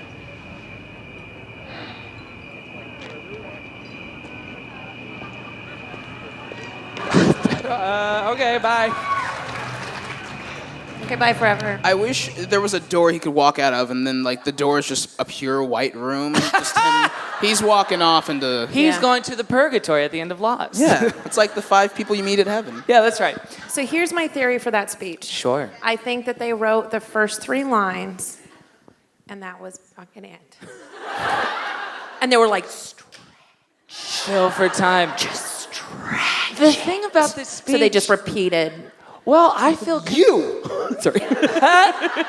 I feel a little conflicted. I do. Because on a story level, it's kind of lovely, right? Like this thing from her past, this thing where there wasn't reconciliation, now there kind of is, whether it's earned or not, is the one that snaps her out of this weird haze and funk of season 6 of pool houses, sex houses, DAR parties, and the whatnot. And part of me likes that. And part of me actually thinks it's a really lovely piece of acting from Alexis and Milo. I think they're kind of terrific in this scene. Rory saying, I don't know, is such like, it's like the climax of this storyline. Yeah, what are you doing? I don't know. This is not a show where people admit to that much. This is not a show where people are kind of have that humility in that way, right? Where they're like, I don't know. Hey, Lorelai, why are you doing these dumb bits with your dog? I don't know. You don't get those scenes Never a lot. happened. Doesn't happen a lot. Just saying. This episode and 607 are two of the most fulfilling. Like they just feel good because they're these really big climaxes to these storylines that we've been really mad about. Like the fact that they're in this weird acrimonious split, or not acrimonious split, and the fact that Rory is like ruining her life, and they both just kind of, instead of trying to like grapple with that when it's tested, they're just like, why are we doing this? And it's great. It's really great. And I'm glad that it was Jess that, like, I think it's very powerful that it was Jess that did this, because he didn't try to go like, you should be with me. Like, he's not in it because he wants to be with her. He's in it because he thinks that she's a good person, but she's like fucking herself up. Yep. So like, it's so satisfying. Yeah, and it doesn't seem to come from like a selfish ambition on his part. It seems to come from a pretty selfless place. My question is, he has to know that Rory and Lorelai aren't talking. Well, he talked to Luke. That's one thing that we know. Right. He talked to Luke, got the info, would have loved to have seen that. Yeah. Love those dudes together. Don't know why that was cut out. Yeah. Also, not enough time for the soccer girls, I guess. what's the conversation with Luke where Luke doesn't tell Rory that Jess is here? Right? Yeah, I imagine Luke's just like, look, I got too much to deal with. I have 20 children now, and they all play soccer. I can't be calling your exes. So he's just like, oh, Rory, yeah, she's at Emily's. Okay. Like, Anyway, girls. Like, he knows back to the girls. everything about what happened with Rory and Jess, and he doesn't warn her? And it was so painful when Jess left, and like it made Luke like doubt himself as like, even as the potential of a parent. Like that was when we saw like Luke being like, I don't know if I could ever have kids because like I just failed this one, and then whatever, that whole other garbage story. Oh, that was that other garbage thing. Sorry. Welcome to Gilmore, guys. I don't think Luke should be a dad. It's terrifying to me because he's so easily activated as a dad. Like you can like wink at him and he'd be like, I'll be your dad. Like he's just calm down, dad boner. Jesus. He even is like a dad for Kirk at times, where he's just like, fine, I'll get the eggs. Yeah, like he's just everybody. You just give him a little nod and he just springs into existence. Just I don't know. I'm fine. I have a dad. So I wish I had that instinct in me. But to your point, Demi, I would say Jess probably said, and by the way, don't tell her. I want it to be super cool after I've staked it out for 7 hours. But I got a plan. Would Luke go, okay? Right. Sure. No. He sees he wrote a book. He's like, all right, you wrote a book? I've never read a book. Is this a good Luke impression? Yeah. I don't know. It's a great one. Sure. Yeah, how smart or stupid Luke is contingent on the contrast they want to draw to Lorelai's parents and him. Yeah. What's the DAR? In episode 607. Really funny though. I think that what I would have loved to have seen is Luke tell Lorelai, which is what he absolutely would have done, that Jess is in town, and then Lorelai call Rory, run, right, and be like, "Hey, babe, Boo's here, and whatever. Now we can be friends again." That's what I wanted to happen. And Sure. it did, and I was drastically let down. Yeah, is it a bummer? I mean, because the thing that kind of snaps Rory out of it is not Lorelai and that core relationship that the show is like founded upon. It's Jess. It's this kind of extra. It's almost. Tell me if I'm using this right. I'm probably not.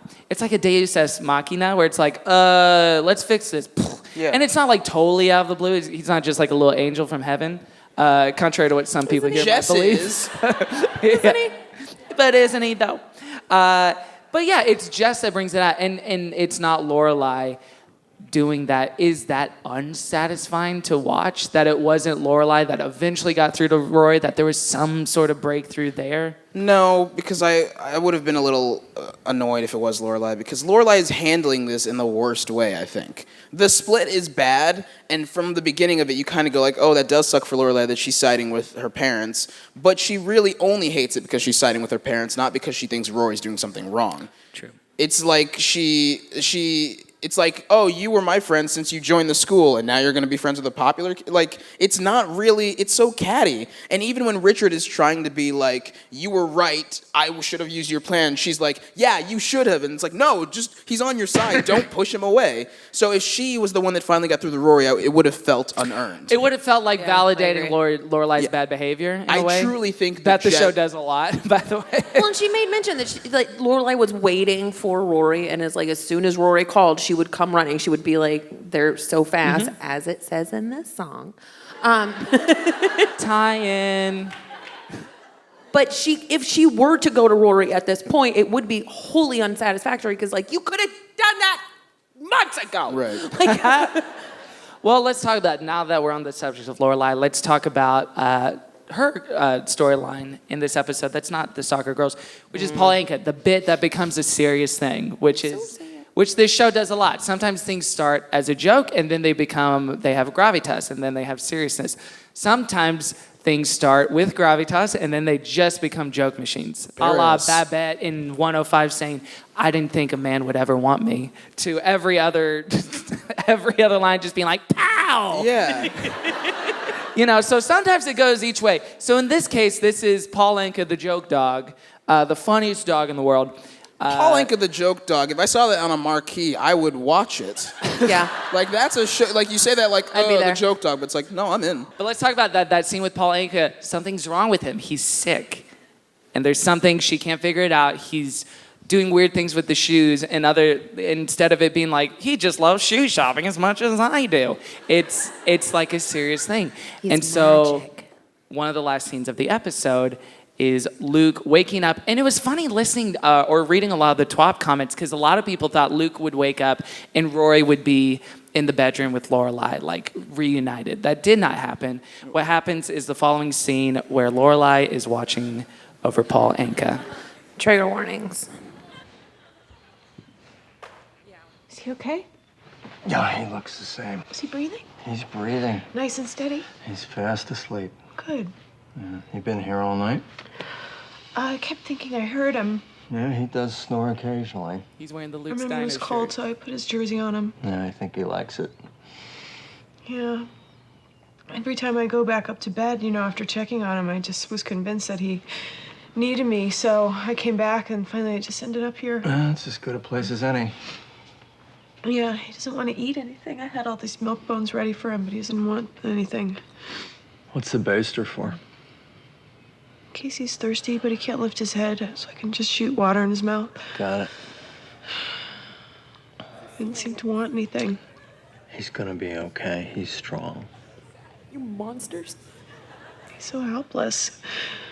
It must be so awful to be sick when you're a dog. So you can't run or play, and you don't watch TV or do anything to pass the time. Watching a lot of TV is the only good part about being sick. I know. And the thing with the shoes, he was trying to tell me something. What?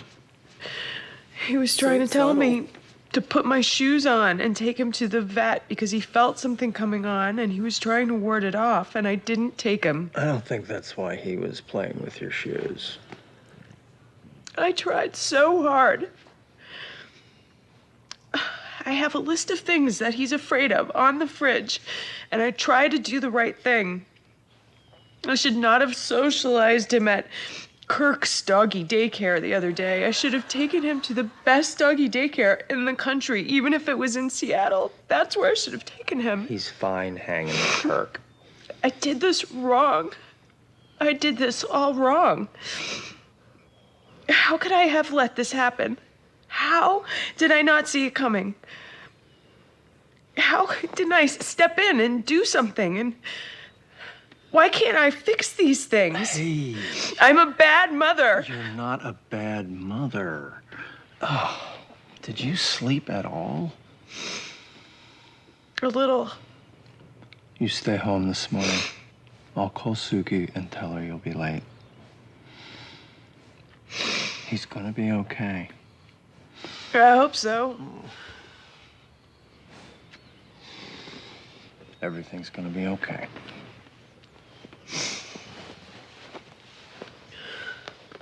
I'm crying. Are you really? Yeah. This is the first time I've cried at a live show. Why am I crying? It's Paul Anka. What's happening? Do you need to stay down here? Yeah, I think I might like that for a little bit. Work out my feelings. You didn't cry at the graduation sorry. speech? Did you? I mean, you. What's that? The graduation speech. Waterworks, like You know, Niagara Falls. I didn't when watching it, of Yeah. course, but not at our live show. Oh, okay. Guys, hang on. Why is this happening? Okay. Because he looks too much like Nick Cage for It this to is- be okay. Oh, Thank you. Wait, what did you say about Nick Cage? I was trying to distractify. Tell me I'm lying and I will prove you wrong. Luke looks exactly like Nicolas Cage. He does. Without his hat on. He's got that Book And- of Secrets hair. Oh, it's just floaty. It's vague at the top. And Lorelai's like, I can't stand it. You look just like Nick Cage. This is the most like non-sexually physical they ever have been in the entire series.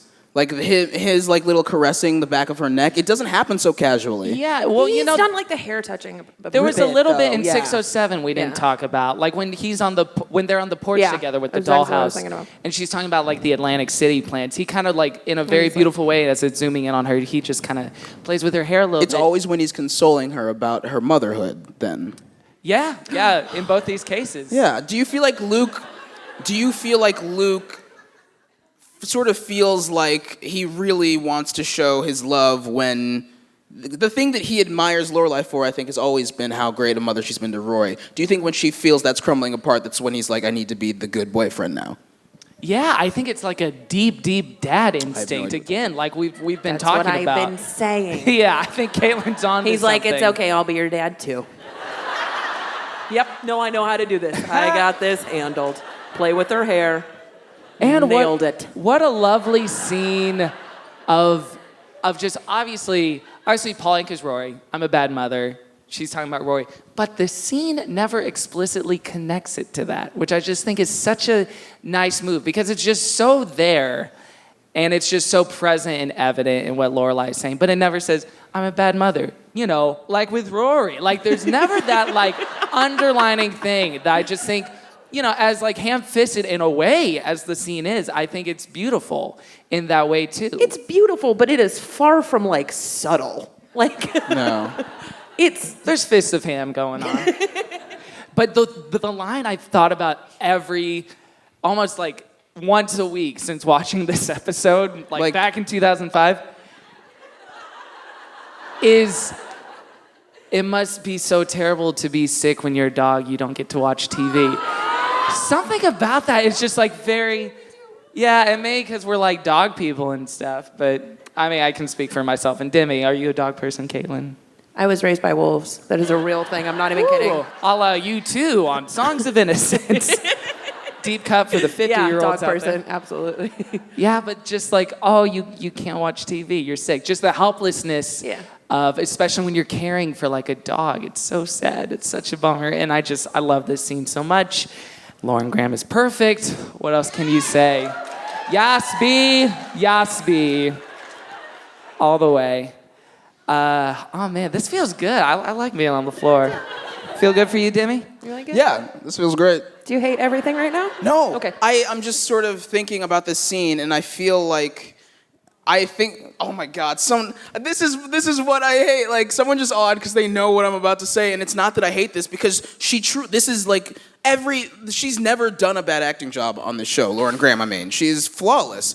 But scenes like this, where it's kind of like Lorelai is still throwing in jokes for what is supposed to be a sad moment, and we're supposed to see it as a parallel to Rory, don't work for me, especially because Paul Anka's never been built up as an emotional thing, and also because I feel like Luke is speaking the truth in literally everything he says in this scene. So if he's right and the shoe thing was not a warning, what was it?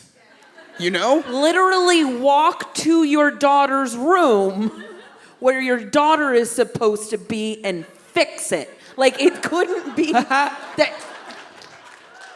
Did we watch the same? Thank you. Wait, are we saying go Paul in here and fix it? Paul Anka is a magical dog. Yeah, he knows about the conflict with Rory and Lorelai? Of course he knows. He wants to fix that? All right. I just don't. The thing about hers, like the thing about the shoes would have totally, like that would have made me like just lose it if it were true. But for Luke to immediately say, I don't think that's it, if he's telling the truth, which the cadence of what he says is suggested it's not a joke, it's like he's right, that's not what it was, then that kind of makes me, like maybe I'm just thinking too logically about the scene, but I'm truly going, well then what was wrong with Paul Anka? Why is like, I just... Well, part of me thinks like, oh, it doesn't matter whether it was just like a weird quirk or not. It's what Lorelai's reading into it. Right, I know, and that's terrible, but with not knowing, like, sort of adding that detail and having it be like, because if Luke is wrong, then maybe it's suggested that Lorelai knows that and it's another joke, but like, I know it's not. I know, but it's literally just like, logically, it's like a math thing. Like, that one part gone, the entire scene is hard for me to grasp. And again, that's maybe just, I feel like I'm the worst person to be watching the show because one thing like that will ruin what is supposed to be a very good, emotional, it's played perfectly in every way, but the idea that that shoe thing doesn't track means I can't connect with it emotionally. Yeah. I'm a monster. You all know I'm a robot. No, I hate this. Please don't console me. This is not fishing. I'm just like... I love you, Danny. No, please. The fishing makes me so uncomfortable. Yeah. Sorry, continue. I had a lot of trouble with the shoe thing, too, because up until now, the Paul Anka antics, or the Paul never mind. Yeah, no, it worked. Antics? Paul Antics? You know, I threw a lure, or whatever. Sure. But up until then, they could kind of be attributed to like Lorelai, like absolutely overreacting to this dog, and he's not really afraid of all that stuff. And it's kind of Lorelai's like kind of psychosis coming through, and her being like so overprotective of the dog because no one trusts her with living things in the village. That, you know what I mean? She's like, oh my God, he hates peas and car keys and what, you know what I mean? Like every single other thing. But like, this is the first time that it's like, oh, actually this dog has done something like huge and it's a bit heavy-handed and it's like, really? All the shoes in a row, in pairs? Like, okay, Benji. It's like Lassie Benji, but it's a little much for me, like Disney overtones. Sure. But it is like clearly like you are supposed to do a thing with this, and she misinterprets it because she's amazing at things. But wow, I guess I just didn't think about the scene that way. Well, you shouldn't have to. That's not like you're not wrong. I was too busy crying like a non-robot. Yeah. Hey, robots can cry if they're programmed that way. It's just they forgot.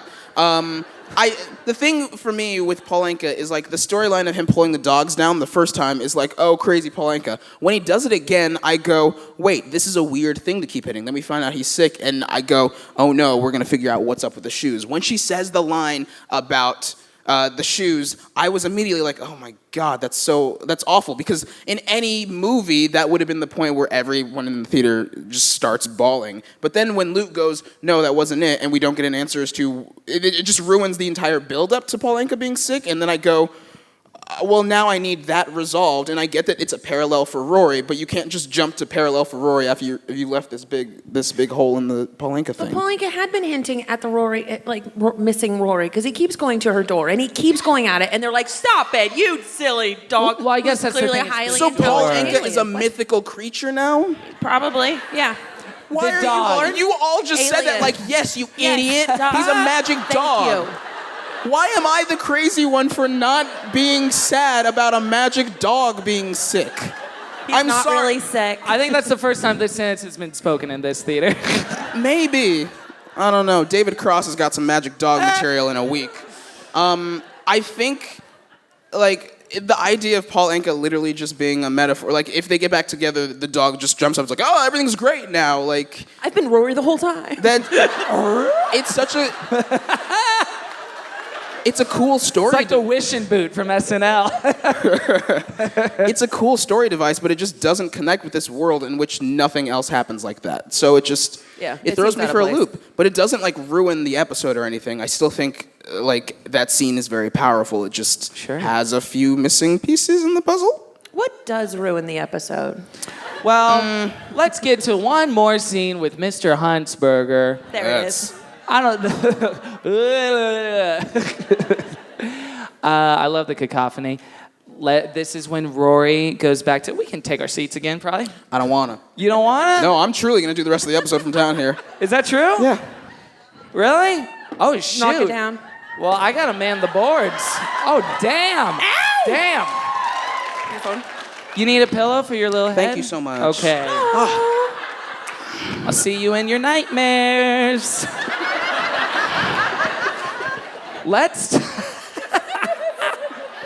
Is this a good show where we're literally lying down, like for an energy level? I'm a metaphor for how poorly the show is going. I'm Paul Anka. I'm a sick little baby. You're a bad mother. Kevin, you gotta save the show and then I'm I can a bad sit again. co-host. I've been such a bad co-host. The worst part about being a co-host is when you're sad about talking about an episode, I can't tell, but we still have to talk about it. Is my hair okay? Okay. That's the worst part. I'm sorry, Demi. Shoes. Get the shoes. And then I paw at the door that is the next clip.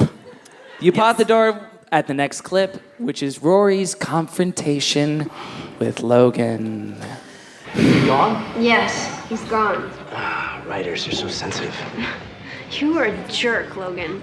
I was just challenging him. Jeez. Hey, if Hemingway could take it, so can he. Hey, if he wanted to, he could have taken a pop at me. Pugnacity. It's a vital component of literary life. Again, consult your Hemingway. Come on. Do not let this guy get to you. You're getting to me. Me. Yes, you were an ass. Look, I'm sorry I came back early. I really messed things up here. Jess wrote a book. He wrote a book, and you mocked him. I did not mock him. He's doing something. Good, fine. He's doing something. Everybody in the world is doing something. More power to him. I'm not. I mean, what am I doing? I'm living with my grandparents. That's temporary. Have a drink. Temporary can turn into forever. You're not living with the Gilmores forever. I'm palling with my grandmother. I'm being waited on by a maid. I come home, and my shoes are magically shined. My clothes are magically clean, ironed, and laid out. My bed is magically turned down. I'm in the DAR. I'm going to meetings and teas and cocktail parties. Again, temporary. Have a drink. And wasting my time partying and drinking, just hanging out, doing nothing. Whoa, whoa, whoa. Don't pull me into this.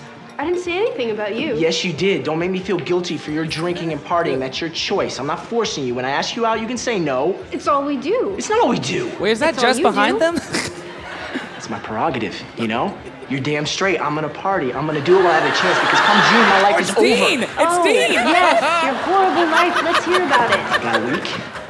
You have every door open to you. You have opportunities that anyone would kill for, including me. No one's stopping you from making whatever you want happen. Go into journalism, go into politics, be a doctor, be a clown, do whatever you want. It's not as easy when it's not handed to you. Really? It's all so easy for me? It's I absolutely don't want that handed to life. her. It's forced Yeah, on me. every single You thing. talk about all these doors being open, all I see is one door and I'm being pushed through it. I have no choice. You try living without options. How hard are you fighting it? I didn't tell you to quit Yale. You did that. I gave you 1 month. You went beyond a month and it had nothing to do with me. It was all I gave you 1 month? Now you Yeah, want to what is change, that? change it. But 601. don't blame me. Don't you dare blame me. You know what? Why don't you go off with John, Jack, whatever his name is? Oh, I'm not going off with Jess. Jog?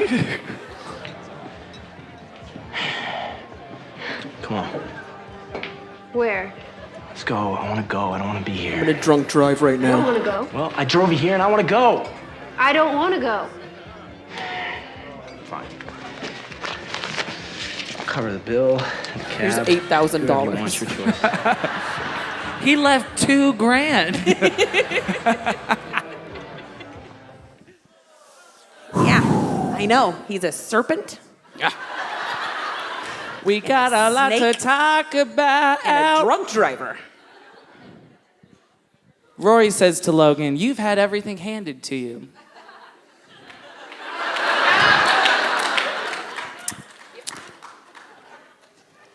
I love the insinuation that she's like, I had to work for my Yale tuition. I had to work for and my 40K sex house. If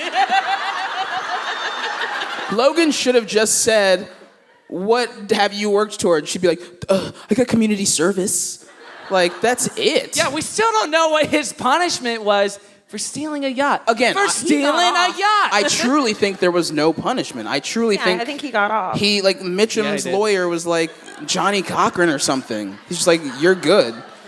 But also, there's the line that Rory says about, like... Johnny Cochran.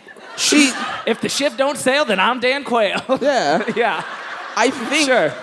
Rory also makes a good point about, like, how hard are you fighting it? And he's just like, I didn't tell you to quit Yale. Yeah. He can be anything. Like, what's the problem if he says, no, I don't want to join the newspaper business? His dad cuts him off? Yeah. Probably. Like, and then he has to work for it. Right. The worst thing ever. Yeah. The thing neither of them wants to do. Yeah.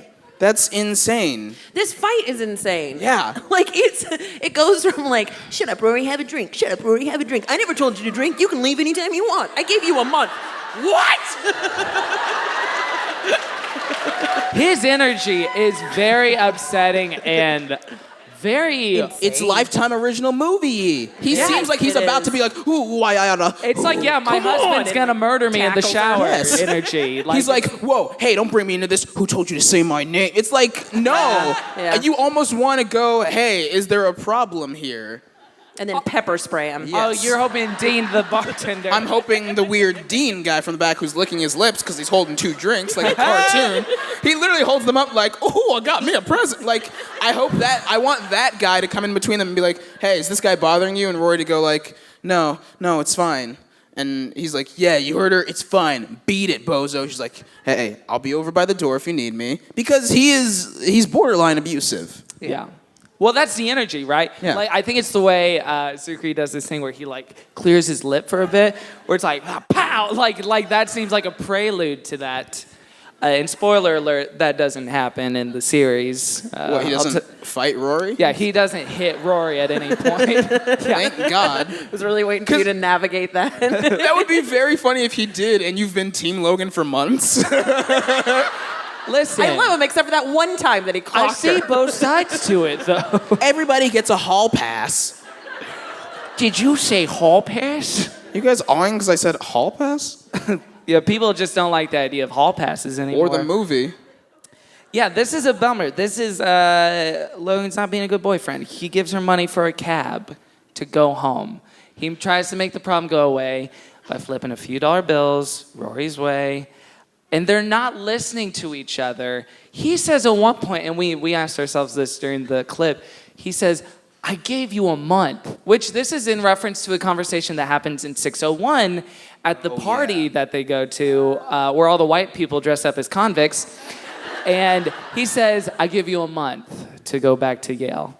But the way he says it in this scene, like, you had a timetable and you didn't stick to it. No. He was like, at first it was a bet, but then he's like, I don't know what words mean. So or context whatsoever. I gave you a month. So it's really interesting. And again, I contend in this episode that they kind of dean Logan. They dean him. They caricaturize him to like absolute insanity and cartoonishness to make a point, tell a story, and provide a contrast. What they do is not, instead of just making them completely wrong, it's they pick up on one small thing, like a seed they've planted, and they're like, now it's the entire, like, he's all of that tree. It's frustrating, kind of. Yeah, just in the way, like, Dean wasn't, like, totally, like, a Rhodes Scholar in season 1. But and it's, like, it's sort of, like, validating to be like, hey. Wait, did you guys think he was a Rhodes Scholar in season 1? I'm so sorry. You read one book and they let you be a Rhodes Scholar. Yeah. Fear and Loathing in Las Vegas, baby. It's very validating, at least for me, to see Logan be an asshole because that's kind of what you see of him in the first few episodes. So for him to go back to this, you kind of go like, good, I want him out. But you're also like, well, he changed over the course of the... He wasn't doing the weird pranks for Rory when they were together. Yeah, it's interesting, right? Because it's like, this episode, for whatever team you're on... or a lot of teams at least, or whatever your perspective, is the I knew it episode. It's like, I knew Jess could do it. I knew if he just got his stuff together, he could write a book and be a good boy. I knew Logan was like a semi-abusive, borderline, blah, blah, blah, blah, blah. Like, this is the like revelatory episode. It kind of functions like that. You know what my theory is for Logan is that he's only really an asshole when the threat of being single is there. He's like, if I really play up my douchiness, then I can either be with Rory or I have to be single. And now it's like, another guy's entered the fray. Look like I have to go back to being the douche because that's what got me with Rory in the first place. Like he thinks he's doing something to get back in the good graces of Rory. Yeah. So then he can switch to being not a douche. It's really weird. He obviously doesn't see it as being a douche. He sees it as being like, here's the voice of reason and I do this because I care or whatever. But he like very clearly doesn't. Like we all read it as douche. He thinks that he's like, get it together. You know, like he's helping her, you know, or guiding her or being gross. It's real gross. Another thing that's real gross. Emily is making Rory Lorelai number 2 in this episode. Emily number 2.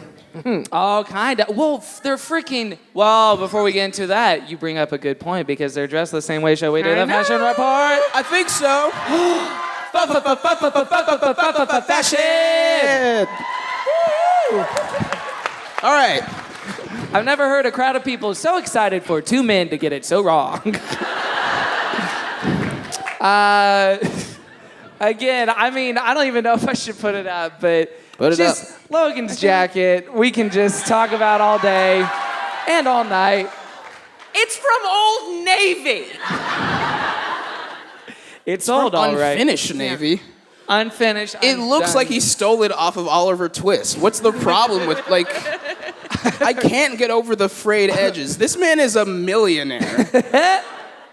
But millionaires like looking like they're poor people. They do. So that's a thing.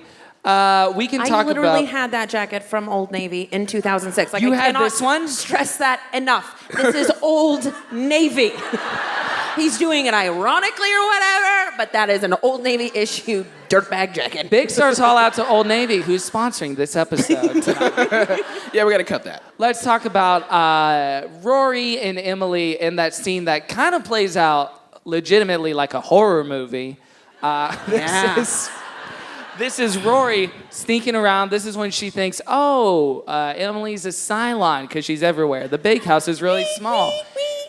Yeah, Emily's dressed in the purple. Rory's in a gorgeous little red sweater, which I enjoy, holding a jacket that I don't. Not a fan? Dude. No, I do not enjoy it. You know what the jacket looks like? What? Salami!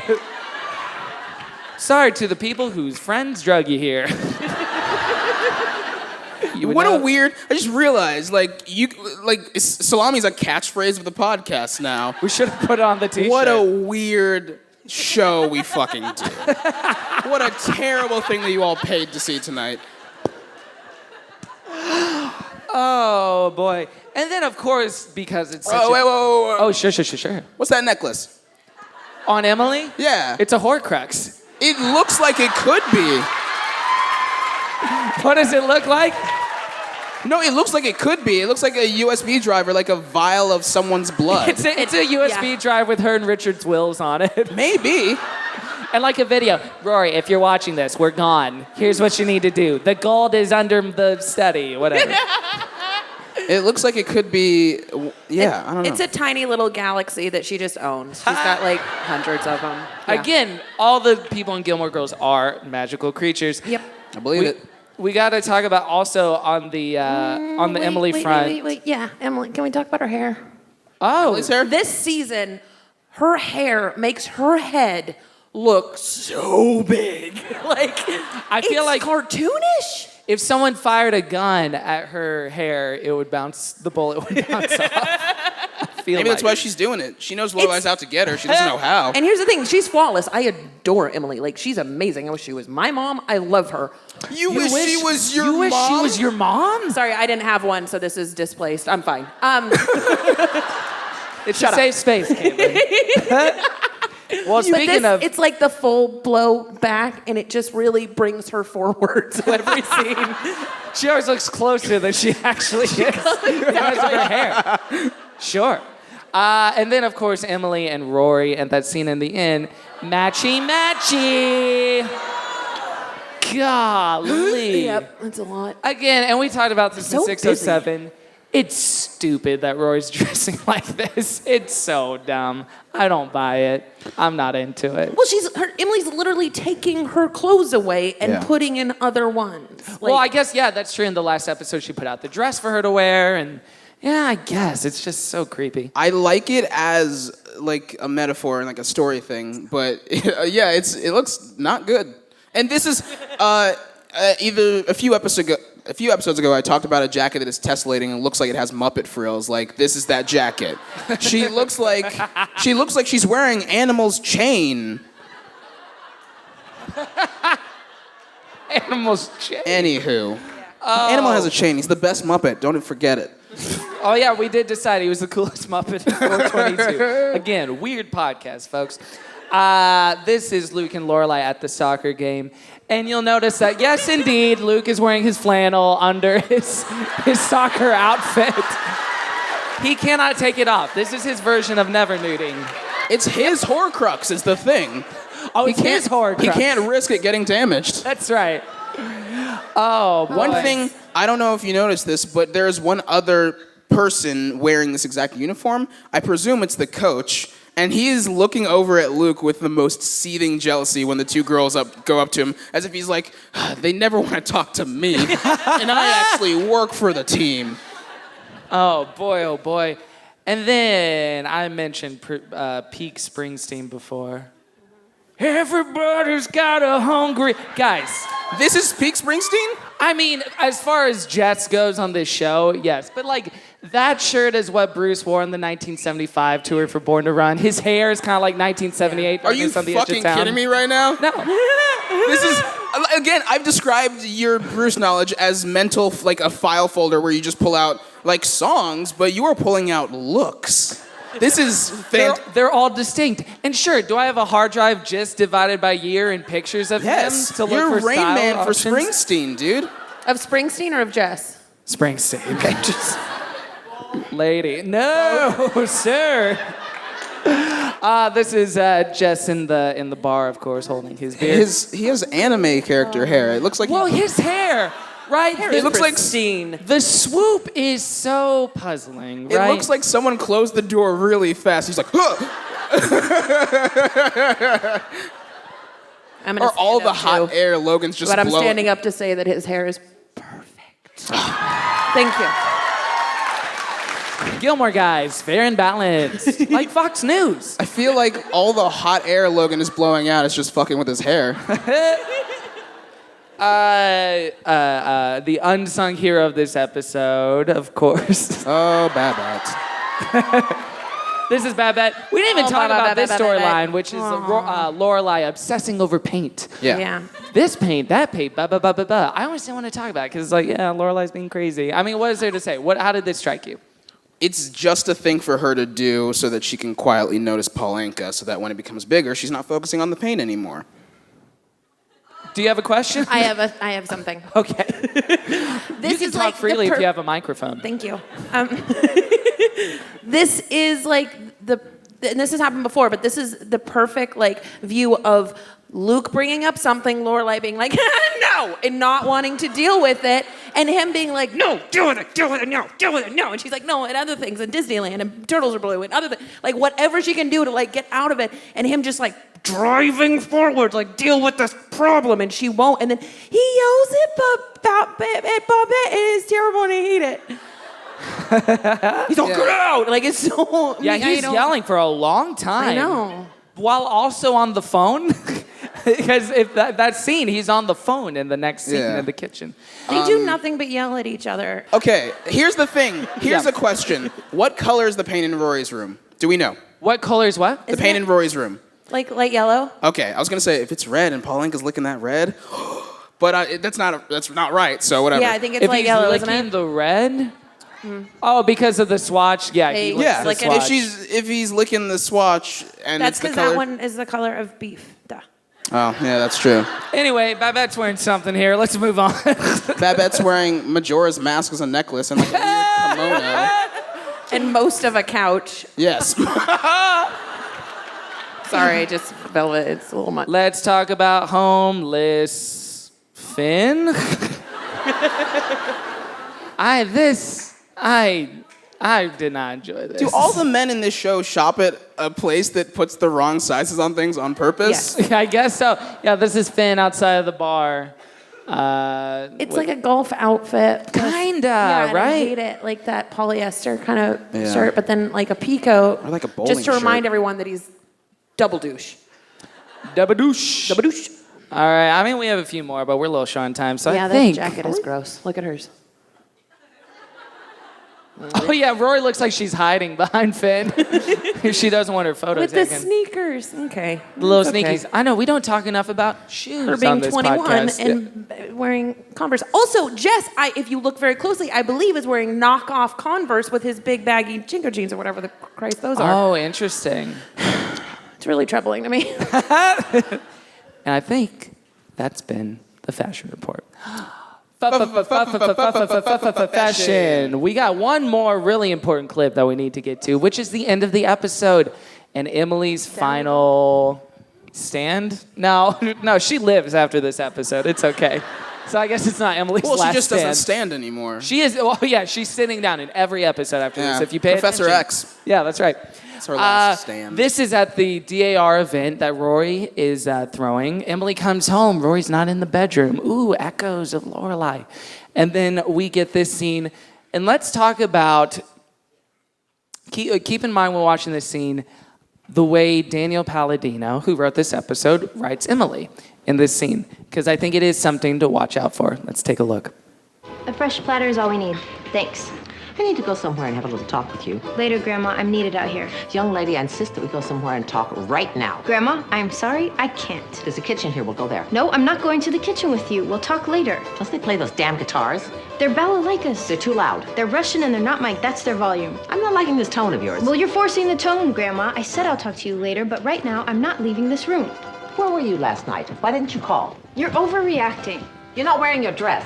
I didn't have time to go home. You almost missed the event. No, I was early for the event. What I missed was your inspection of me back at the house. That's what you're upset about. My inspections, Missy, are for your own good. You're new to the DAR. You don't know the proper procedure for things, the proper dress. I do okay. This is not just about me. Everyone was worried about you. You mean everyone you called when you took my private address book and tried to find me? Yes, I did call people. Well, you shouldn't have. A lot of good it did. You should update that ridiculous address book of yours. Half the numbers were disconnected. Oh, I'll do that. You have people in there you haven't spoken to for years. You should remove Sick them. burn, Rory.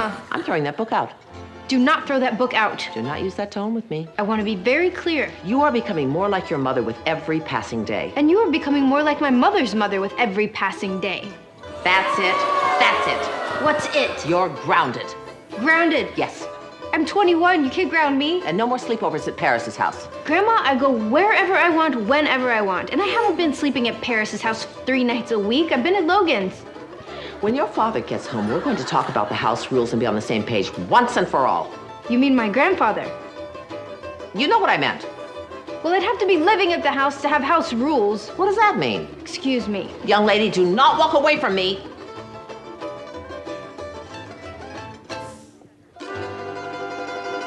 End of episode. Good night. No, just kidding. We still have 2 more hours to do. The accelerating music at the end of that scene makes it seem like Emily's about to fall into a cake. Mamma mia. Like it's going, and she's like, don't walk away from, like. Season 8, baby. Rory, okay, so Emily slips up real bad. Your father and I, blah, blah, blah, blah, blah. So, again, what Lorelai had suggested, this is your new and improved Lorelai at the beginning of the season, that was correct. So Lorelai had a suspicion about Emily, and it was correct. So it's that storyline again, like we talked about in season 5, which again, I guess, makes a lot of sense on a character level, but does take a lot of the nuance out of it, right? Right. In some ways, where it's like, oh, I think this thing is true. 7 episodes later, yeah, this thing's true. I don't think it takes too much of the nuance, because it feels like enough of a slip-up. It's a slip-up that happens when she's, like, frustrated, so it works then. But if she was just like, oh, your father's going to be so pleased when he comes home, and she slipped up like that, it would have been weird. But for it to happen in the heat of a moment where she's desperately struggling for something to be mad, like to have as ammo for this fight, it works. I think I actually also really like Rory in this. I like scenes where Rory is standing up for herself against villains. It's the villains. Half the characters no, on this Emily's show. a villain. Don't defend the woman who last episode called Lane her Asian friend. True. Twice. She's terrible. But I think scenes where she stands up for herself against these people who've just been pushing back against her for seasons, like when she stands up against Jess, it's great. When she stands up against Emily, it's great. Especially because she's standing up in a way that is a sign that she's going back to, she's realizing her mom was kind of right. What is your rebuttal? Rory is the biggest little brat in this argument. No, you can't. I can't be grounded. I can do whatever I want, whenever I want. You have to be at the house. So her points are real and valid, but she says it and just, come on, grow up. You can't. Oh. It's like when Lorelai is right. exhausting.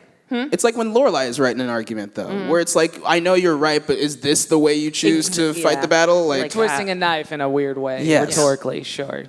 Yeah, and for me, I don't know. The one word that kind of set me off in this scene where I was like, "Bleh," was Missy. You listen here, Missy. I mean, Emily's a dame at heart. We all know it. But you listen here, Missy. Just a very interesting choice. This is not proper procedure. And I just feel like in this episode, an episode similar, Emily gets put in this space that's almost not fun. It's just, we've talked about it to death in season 5, but it's just a proper procedure. It's an idea of what Emily is that I think sometimes misses the mark. Right. But again, what you're saying, Demi, I do see how it is in character to make that slip up, especially in the heat of an argument. You ready to go back in the time machine? Are we? I think we need to. Let's do it. We need to go back into the time machine. To the television without pity boards, or TWOP for short, for a little segment that we call Show me how you do that. TWOP. That's fun, right? TV without pity, she said. All right, this is TWOP for episode 608.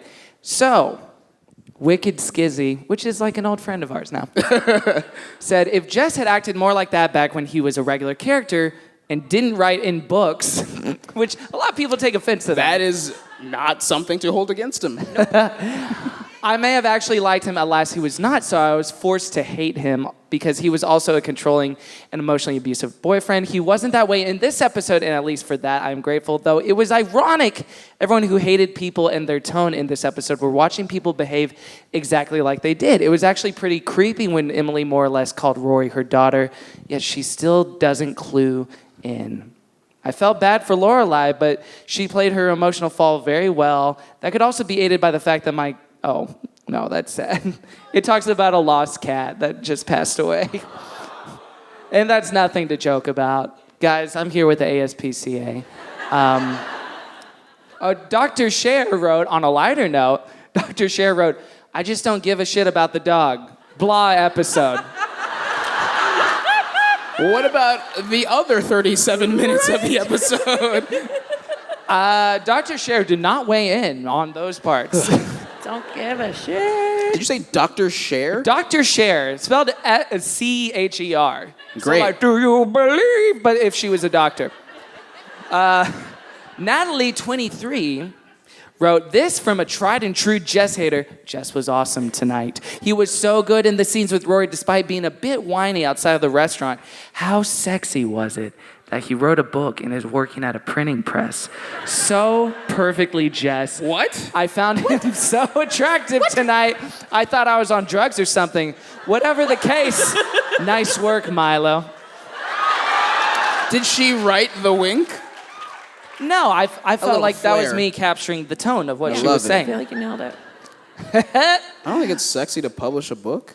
Wait, yeah, can we Tons just of unpack nerds that do for it. a second? Yeah. Printing press. Well, maybe this writer is thinking of printing presses in the way that Kevin Bacon thought about warehouses and Footloose, where it's just sunlight coming through the windows and rain machines. He's wearing a tank and just printing every book, just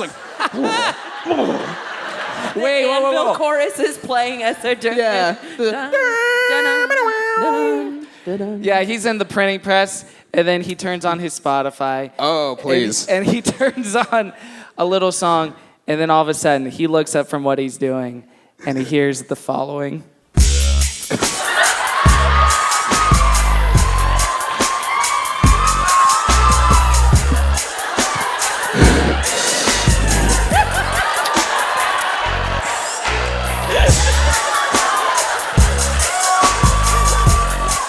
Don't make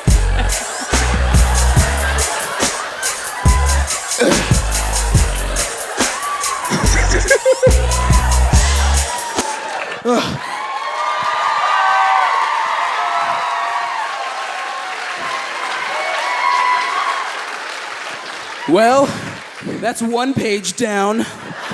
Page 2.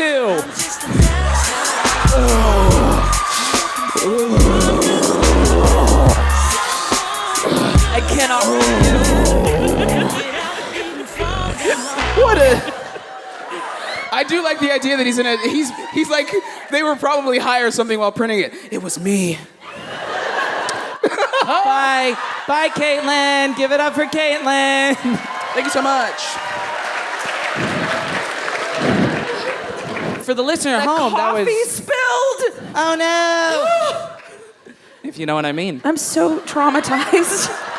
That was so much. That was good podcast material, I think, for an audio podcast. Everyone at home is just gonna be A+. like, great. Terrific. I think we really Good did time our to job drive. well tonight. They're playing Pony. We are just kind of like a radio show. It's a bunch of people talking, and then there's music. Yeah. That's it. No, there's other parts too. You looked at me for one moment. And I wish you hadn't. Kevin's been watching a lot of Magic Mike XXL. Guys, Magic Mike XXL is a masterpiece. No bit zone. What's interesting is I watched the original Magic Mike the other day. Not as great. That one's not nearly as fun as XXL. Right. It's like a whole different movie. It's a small, and then you get the XXL, and you're like, whoo, how can you go back? Yeah. It's a venti when you don't need a tall. It's all about the economy. It's weird. I told a girlfriend recently that I'd never seen it, and she was like, what? Really? It's good. I think it's good for everyone to see. We can agree it's not for me. I don't know what you mean by that. Three Chords says. No idea. Three Chords says Logan, Colin, and Finn all need to die. I don't particularly care in what order. Just charming fellas. Send Logan off to rehab with Kate Moss. Does he have any other coping mechanism aside from have a drink? The Barbs on TWOP have extended past characters of the show to real people with real issues. Yeah, those are some leaps, some reaches. Arguably. And now let's do some Twitter Q&A. Twitter Q&A. Hey, Morgan says, what is the plot of Jess's book? Well, we kind of covered that. The subsect. Christine says, what's your stance on folk singers? Love them.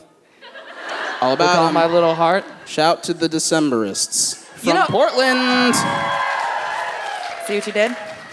Catherine says, okay, this is fun.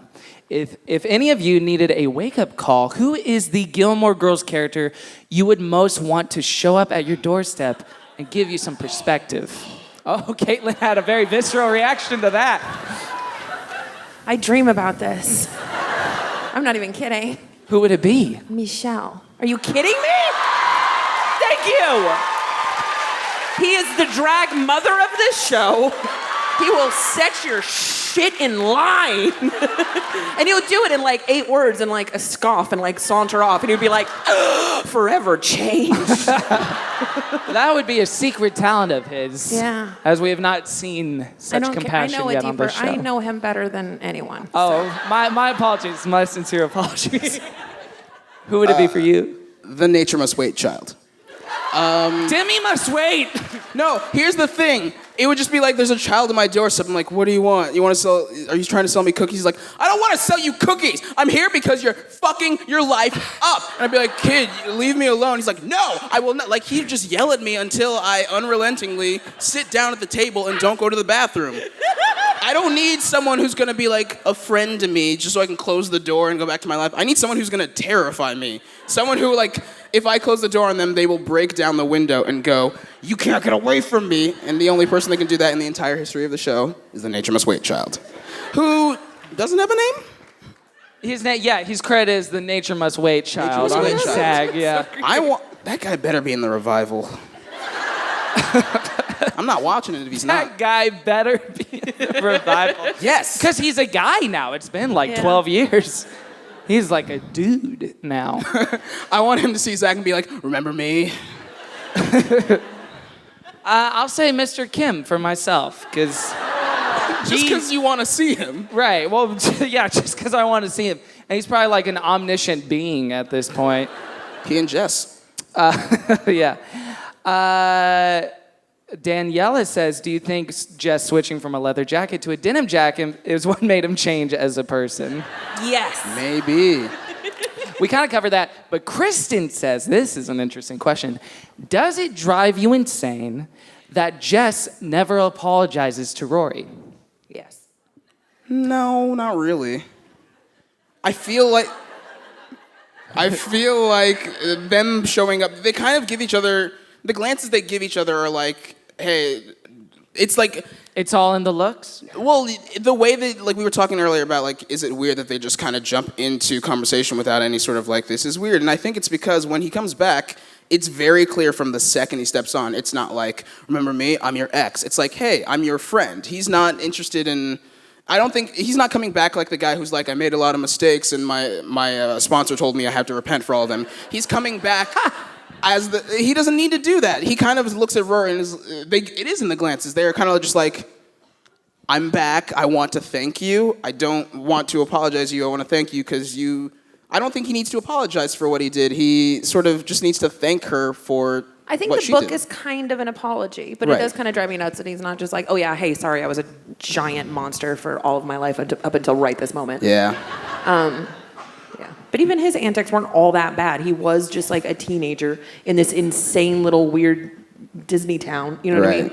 Like he didn't actually do any crime. He was just a jerk. But like Stealing baseballs nice to be is a crime. Hey, sorry. Yeah. Stealing baseballs and Pete Pet. What was Babette's numb's name? Pierre Pont. I always call him Pete Pet. Don't know why. It's Pol Pot. Pillow Pet.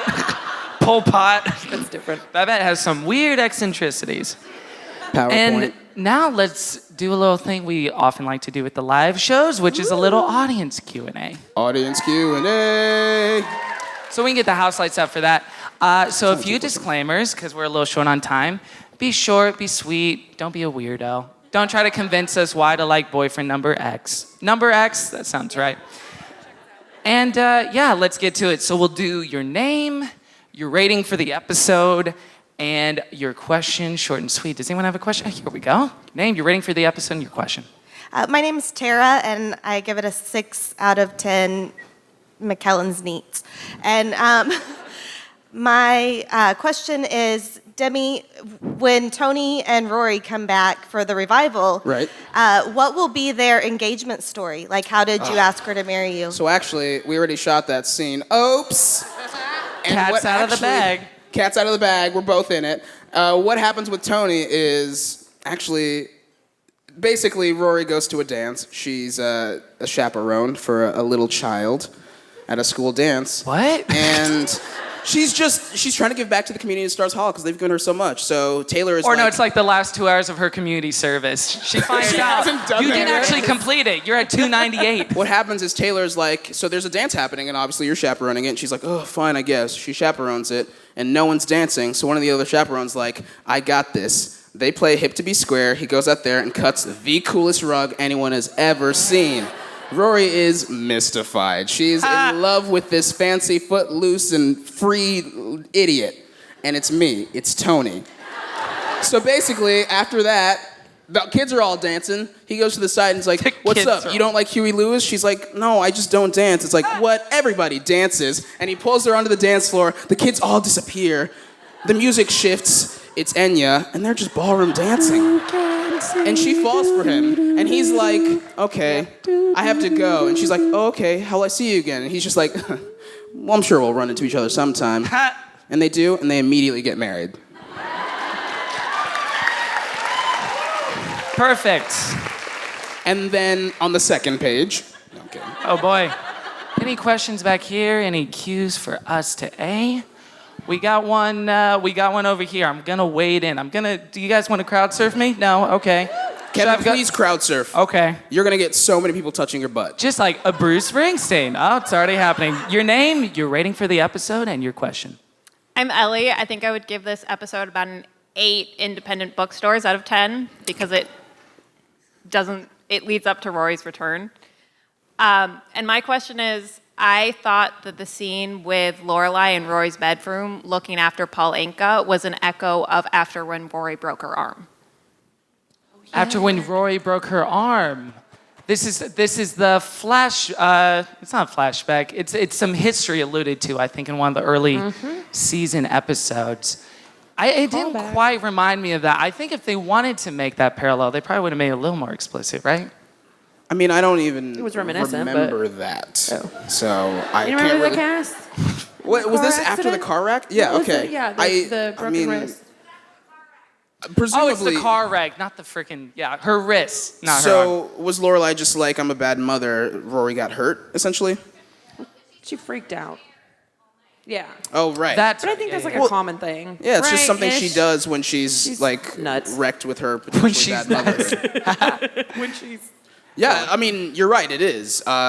I don't think that makes the scene better for me, but it does, like, it's a cool... You're not going to do a Madeleine Albright 180 on this one. Yeah. I mean, half the audience is like, I don't know what that means. Yeah. Yesterday, I got real indignant about that Madeleine Albright scene being bad, and then, like, I talked it out, and I was like, actually, it might be the best scene in the show. It's the best scene. My opinions on this show are so fluid. If you yell Team Jess, I'm like, okay. Don't do it, though. No, yeah, don't. Your name, your rating for the episode, and your question. I'm Lori, 9 huge bass Balalaikas out of 10. And Demi, it seems like every time you quote someone on the show, you sound just like their voice. I think it's you, because I'm on the podcast. So I wanted you to do a few characters, do Emily, and just do a few lines, because it just I just wish... This is, half of this show is Gilmore Guys. The second half, if you guys stay after our brief 45-minute intermission, is Demi's preview of his one-man show. Every character from Gilmore. Oh, I just can't wait to be king. Emily, can we talk? Is there something that you need to tell me about what's been going on with Rory? Richard, we fucked up. We absolutely... She's gone. I don't know what we did. We have another Lorelai on our hands. Oh, don't be preposterous. We couldn't get another Lorelai on our hands. We did, and now here she comes. Hello? Hey, you guys wanted to see me? Yes, I did. You weren't home last night. Emily, now, be all right, be cool. Where were you? I was with my boyfriend. Look, here he comes now. What's up, Emily? How you doing? Oh my gosh. Hello, Logan. Why did you keep my granddaughter all night? What? It's totally fine. Actually, the proper answer is, hello, Emily. How you been? You're keeping that smile on your face. I don't know where to go with this bit. I'm not gonna lie to you guys. Jimmy's one-man show, opening on Broadway. You guys are applauding because I'm stopping a bit. It's this over. Is the apex of the show. They're like, he stopped. We're free. We're free. I'm gonna speak for everyone. That was amazing.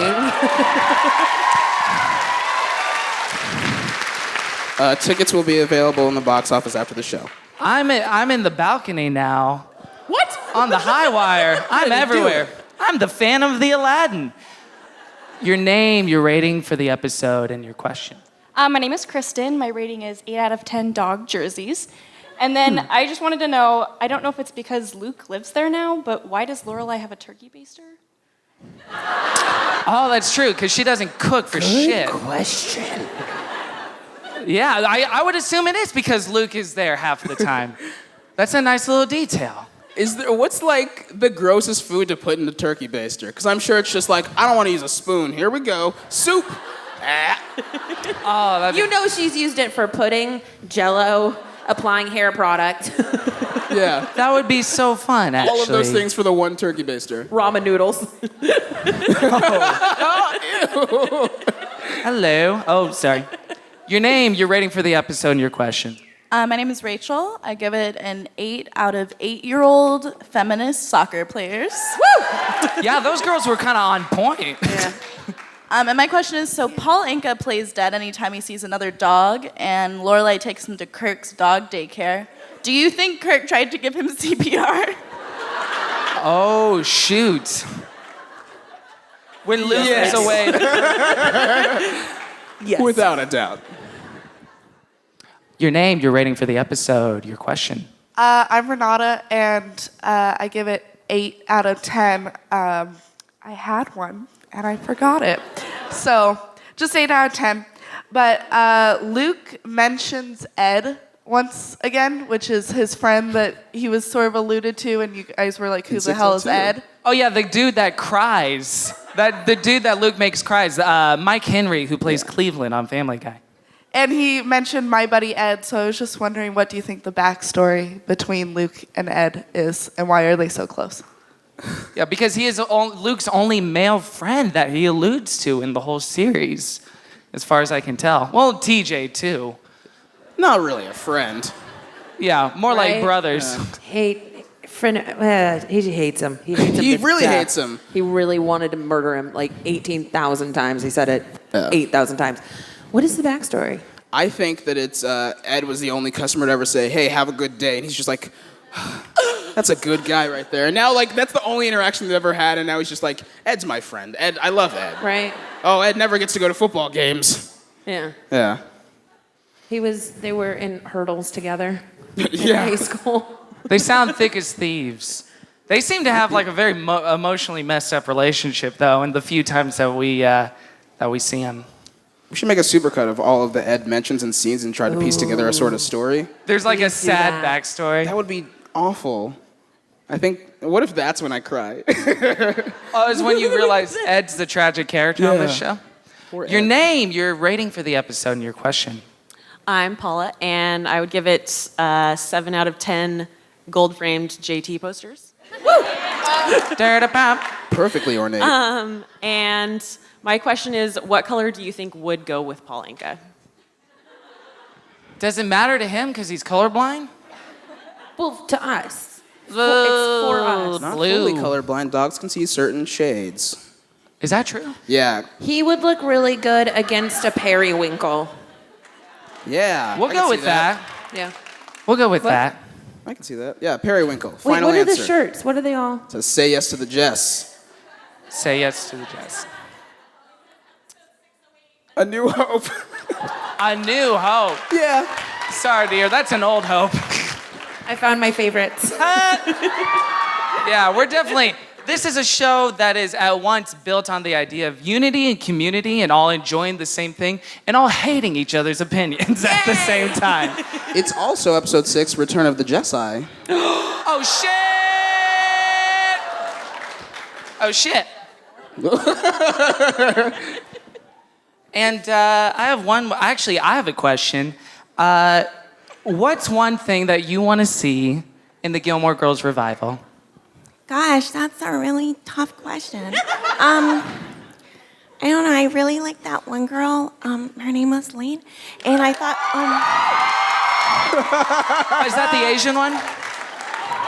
I think she was Asian. I don't want to like make choices like that, like without having all of the information. But she might have been. But I'm hoping like. I'm just a fan. Yeah, give these fans a break. Sometimes they're not so good at public speaking. Well, hey, Calm Kevin, down. that was rude of you. Name, rating. Oh, I'm sorry. Your name. Like.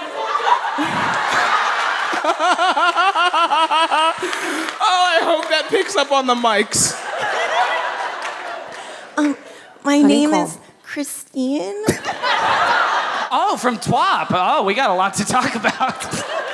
Oh, Christine from TWAP. Okay, so you wish to see Lane. That sounds fantastic. Yeah, I'm hoping she's in it because she's real cute. It's never gonna happen. Keep dreaming. You wish!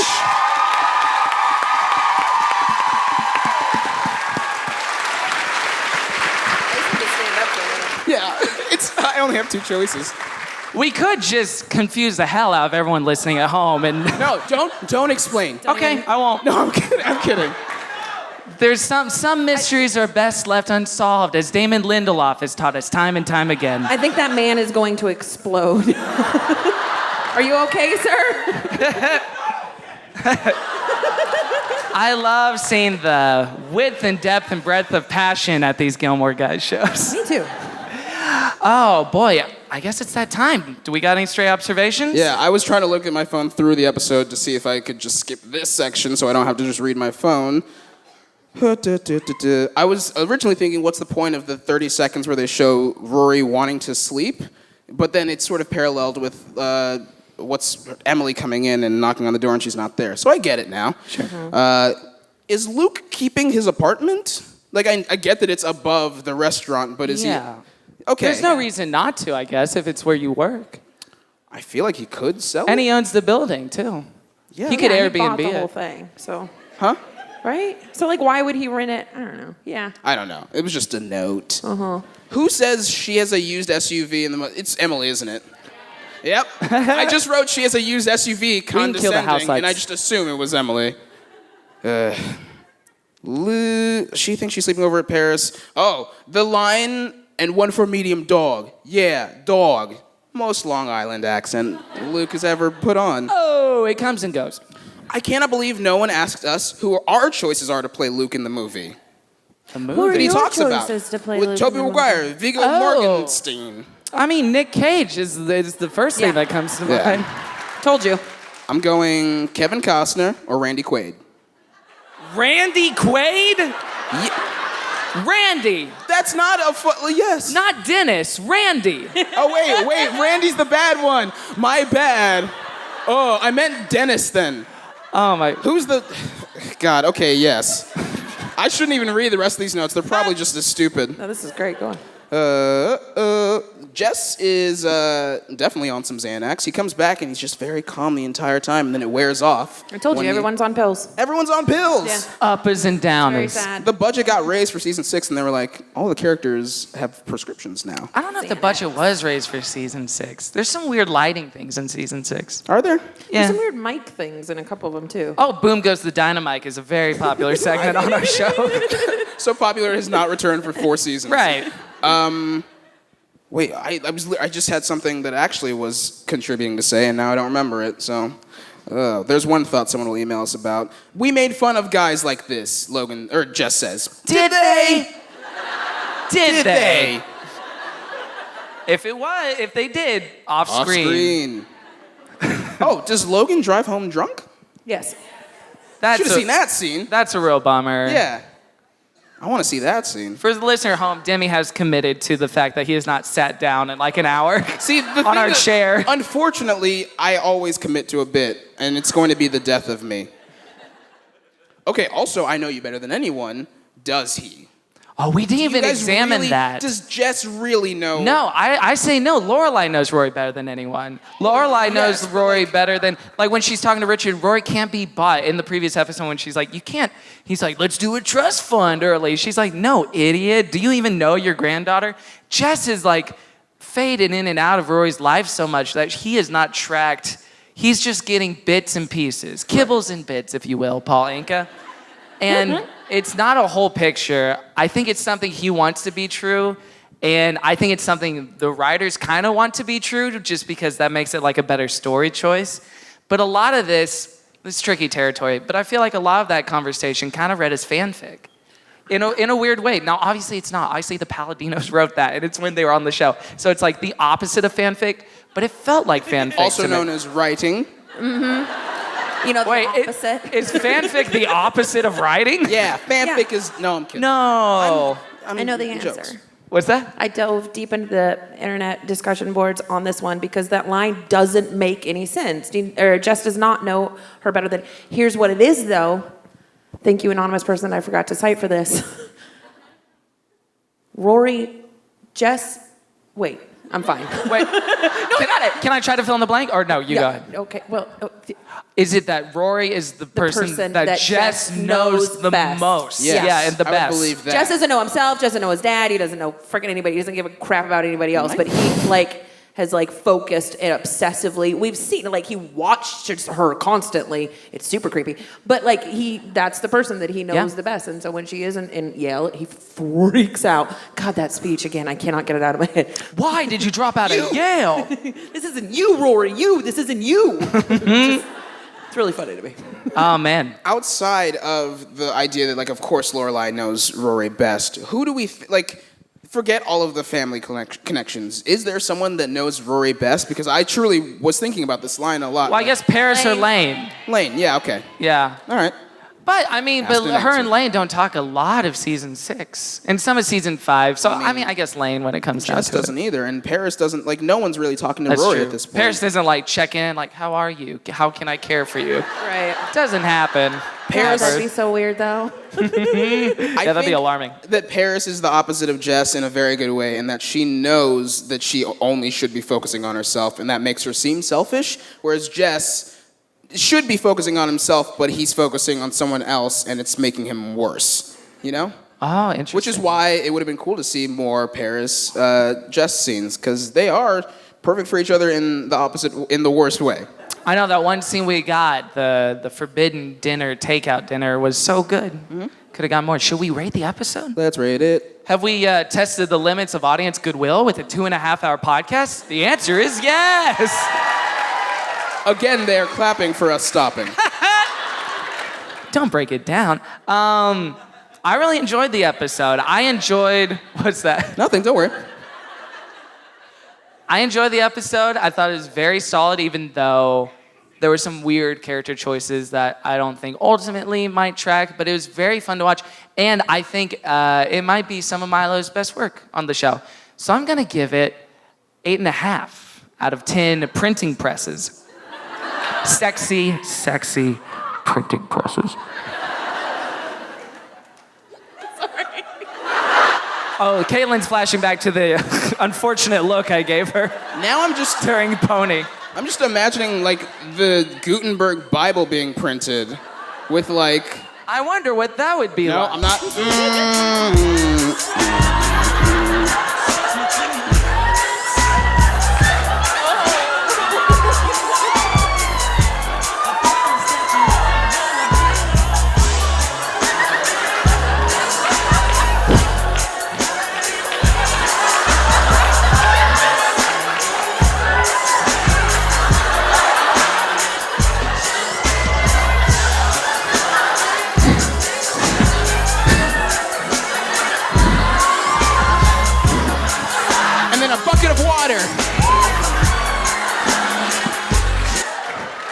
You can come. Thank you.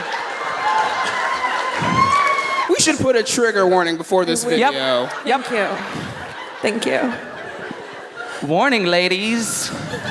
You will get scarred. Only some of you. 8.5 out of 10 sexy printing presses, Caitlin. Thank you. This episode is absolutely rated 8 turkey basters. Out of 0 turkey basters. Where did it come from that it's still, that's gonna drive me insane now. That's Maybe now the spike in this whole thing. Where though? It's even weird that Lorelai has pots and pans in the kitchen. Did she have those? I thought some were visible. Maybe I saw one. It's an apparition. It's like shoes. Bigfoot in her kitchen. Maybe there was a sighting. Maybe she took like Rory to an IKEA and she was like, all right, I got plates, we got everything. And Rory's like, no, let's get this set of all these utensils. No, let's get this set of shit. And she's just like, yeah, okay, whatever. And Lorelai's off like, I'll get some Swedish fish and chocolate and these thumbprint cookies. And she's just like, okay, I'll get the pots and pans and everything we need for a proper home. And she's like 7 years old. Again, weird stuff going on when Rory is young. Demi, how do you find the episode? Despite some weird barbs that make it seem like I hated this episode, I really, really liked it. I think it's the climax of Jess coming back is more fulfilling than it could possibly be. I give it. I want to think of my rating first, or my thing first, because people are gonna be like, "What?" with my number. Gonna give it 9 out of 10 subsects. Subsects. Yes. I think this is like these 2 episodes are so strong that when people are like, no, season 6 is the worst, I'm just like, how bad is the rest of the season? Just you wait, Demi. Just you wait. It's just it's so. Jess coming back is fulfilling. Logan like being an asshole is fulfilling in a terrible what? Is this bad? Oh, this? Sorry. You look like you saw a rat. My apologies. Don't apologize. I'm standing. Like we both look like assholes. It's so fulfilling. Even the Lorelai stuff with Paul Anka works on a great level for anyone with a mentally correct brain. It's great. It's what? It's hard because it is that mystical magical dog thing, and like not a lot of other stuff is mystical magical. But I mean, I get it. It's fine. It's Paul. Yeah, I don't know. The shoe thing gets me, and I know it shouldn't, which is why I'm not being like, hey, what's the deal with this? So like, it's a wonderful episode. I really like it. I think I didn't care about any of the soccer stuff, but I think aside from that, it's wonderful. All right. Yeah. We did it. We did now it, baby. It's time for a little segment we call Where You Tweet, I Will Follow. Caitlin, thank you so much for joining us tonight. Where can people follow you? What do you have to plug? And what is something in pop culture that you're enjoying right now Follow that you me can on plug? Twitter at Uncle Kate. Uncle Kate. Yeah, CAIT. And all my Les stand-up shows are listed on our website, lesstandup.com. And my YouTube channel is Video Game Bullies, and we drop videos 3 times a week, and we play ridiculous games and talk a lot of shit. Sometimes about the game. Wait, and what else? And something in pop culture you're enjoying right now. Okay, I am revisiting, hear me out, I am revisiting The Glorious Rise of Kelly Clarkson. Listen. Especially when he doesn't learn how to fly. Because I'm calling it right now, like Babe Ruth, 2016, Baby Girl's coming back. It's gonna be her year. She's a Gilmore Girls fan. Yeah, she's a Gilly. We don't know how to use and then I was like, that. Oh, fell into that K-hole. Kelly, shut up. Yeah. I watched her cover of We Found Love on YouTube, the Rihanna song, like 20 times. It's really good, guys. Demi, where you tweet, I will follow. I'm at ElectroLemon everywhere. And my plug, which is a plug I wanted to do last night, I've been nonstop listening to the new Chairlift album. It's wonderful. If you know Chairlift, they're great. They used to do songs that were just like it's like, hey, we hit a drum sequencer and now we're talking. But it's just such well-crafted pop music now, and it's so fun. So check it out. It's called Moth. It's a great album. Right on. Yeah. You can follow me at Kevin T. Porter everywhere, and I'll actually plug another podcast called Pop Rocket with Guy Branum. Branum. Yeah, Branum. I called him Branum on our show like an idiot. He's so smart, and the panel they have on the show is just so smart and funny. It's just like different pop culture stuff. So if you like this show, but if you'd like it smarter and a lot shorter, then check out his podcast. It's so good. His album is also very good. It's called Effable. It's so good. He's so sharp and good and funny and He great. just has like I don't even know how to describe it, just like a gorgeous mind. I just love the way he thinks through things. So check it out, Pop Rocket. It's so good. Also, I'd like to plug Genuine.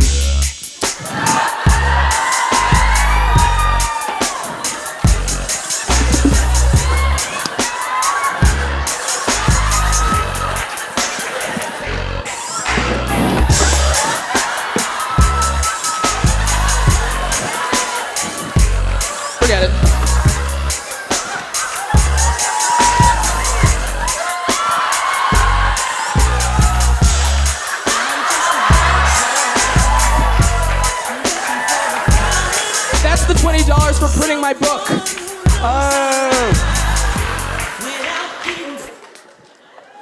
Yeah, you can have that back. Not even in a bit. Guys, thank you so much for coming Thank out to you. the show. Give it up for Caitlin Weierhauser one last time. And thank you so much for coming and supporting us and supporting this silly little show and this tour we've been on. There's people who came to the show last night and just making this possible and making Gilmore Girls even coming back possible. That's because of you guys. So thank you so much for, again, I'm catching my breath, but it sounds like I'm about to cry. But I'm really just catching my breath. Both could happen. It can be both at the same time. We have t-shirts and posters outside, and we're gonna come by and say hi. So if anyone wants to say hi and talk, we'll be outside. And yeah, thank you so much for coming. We love you, and there's only one more thing left to do.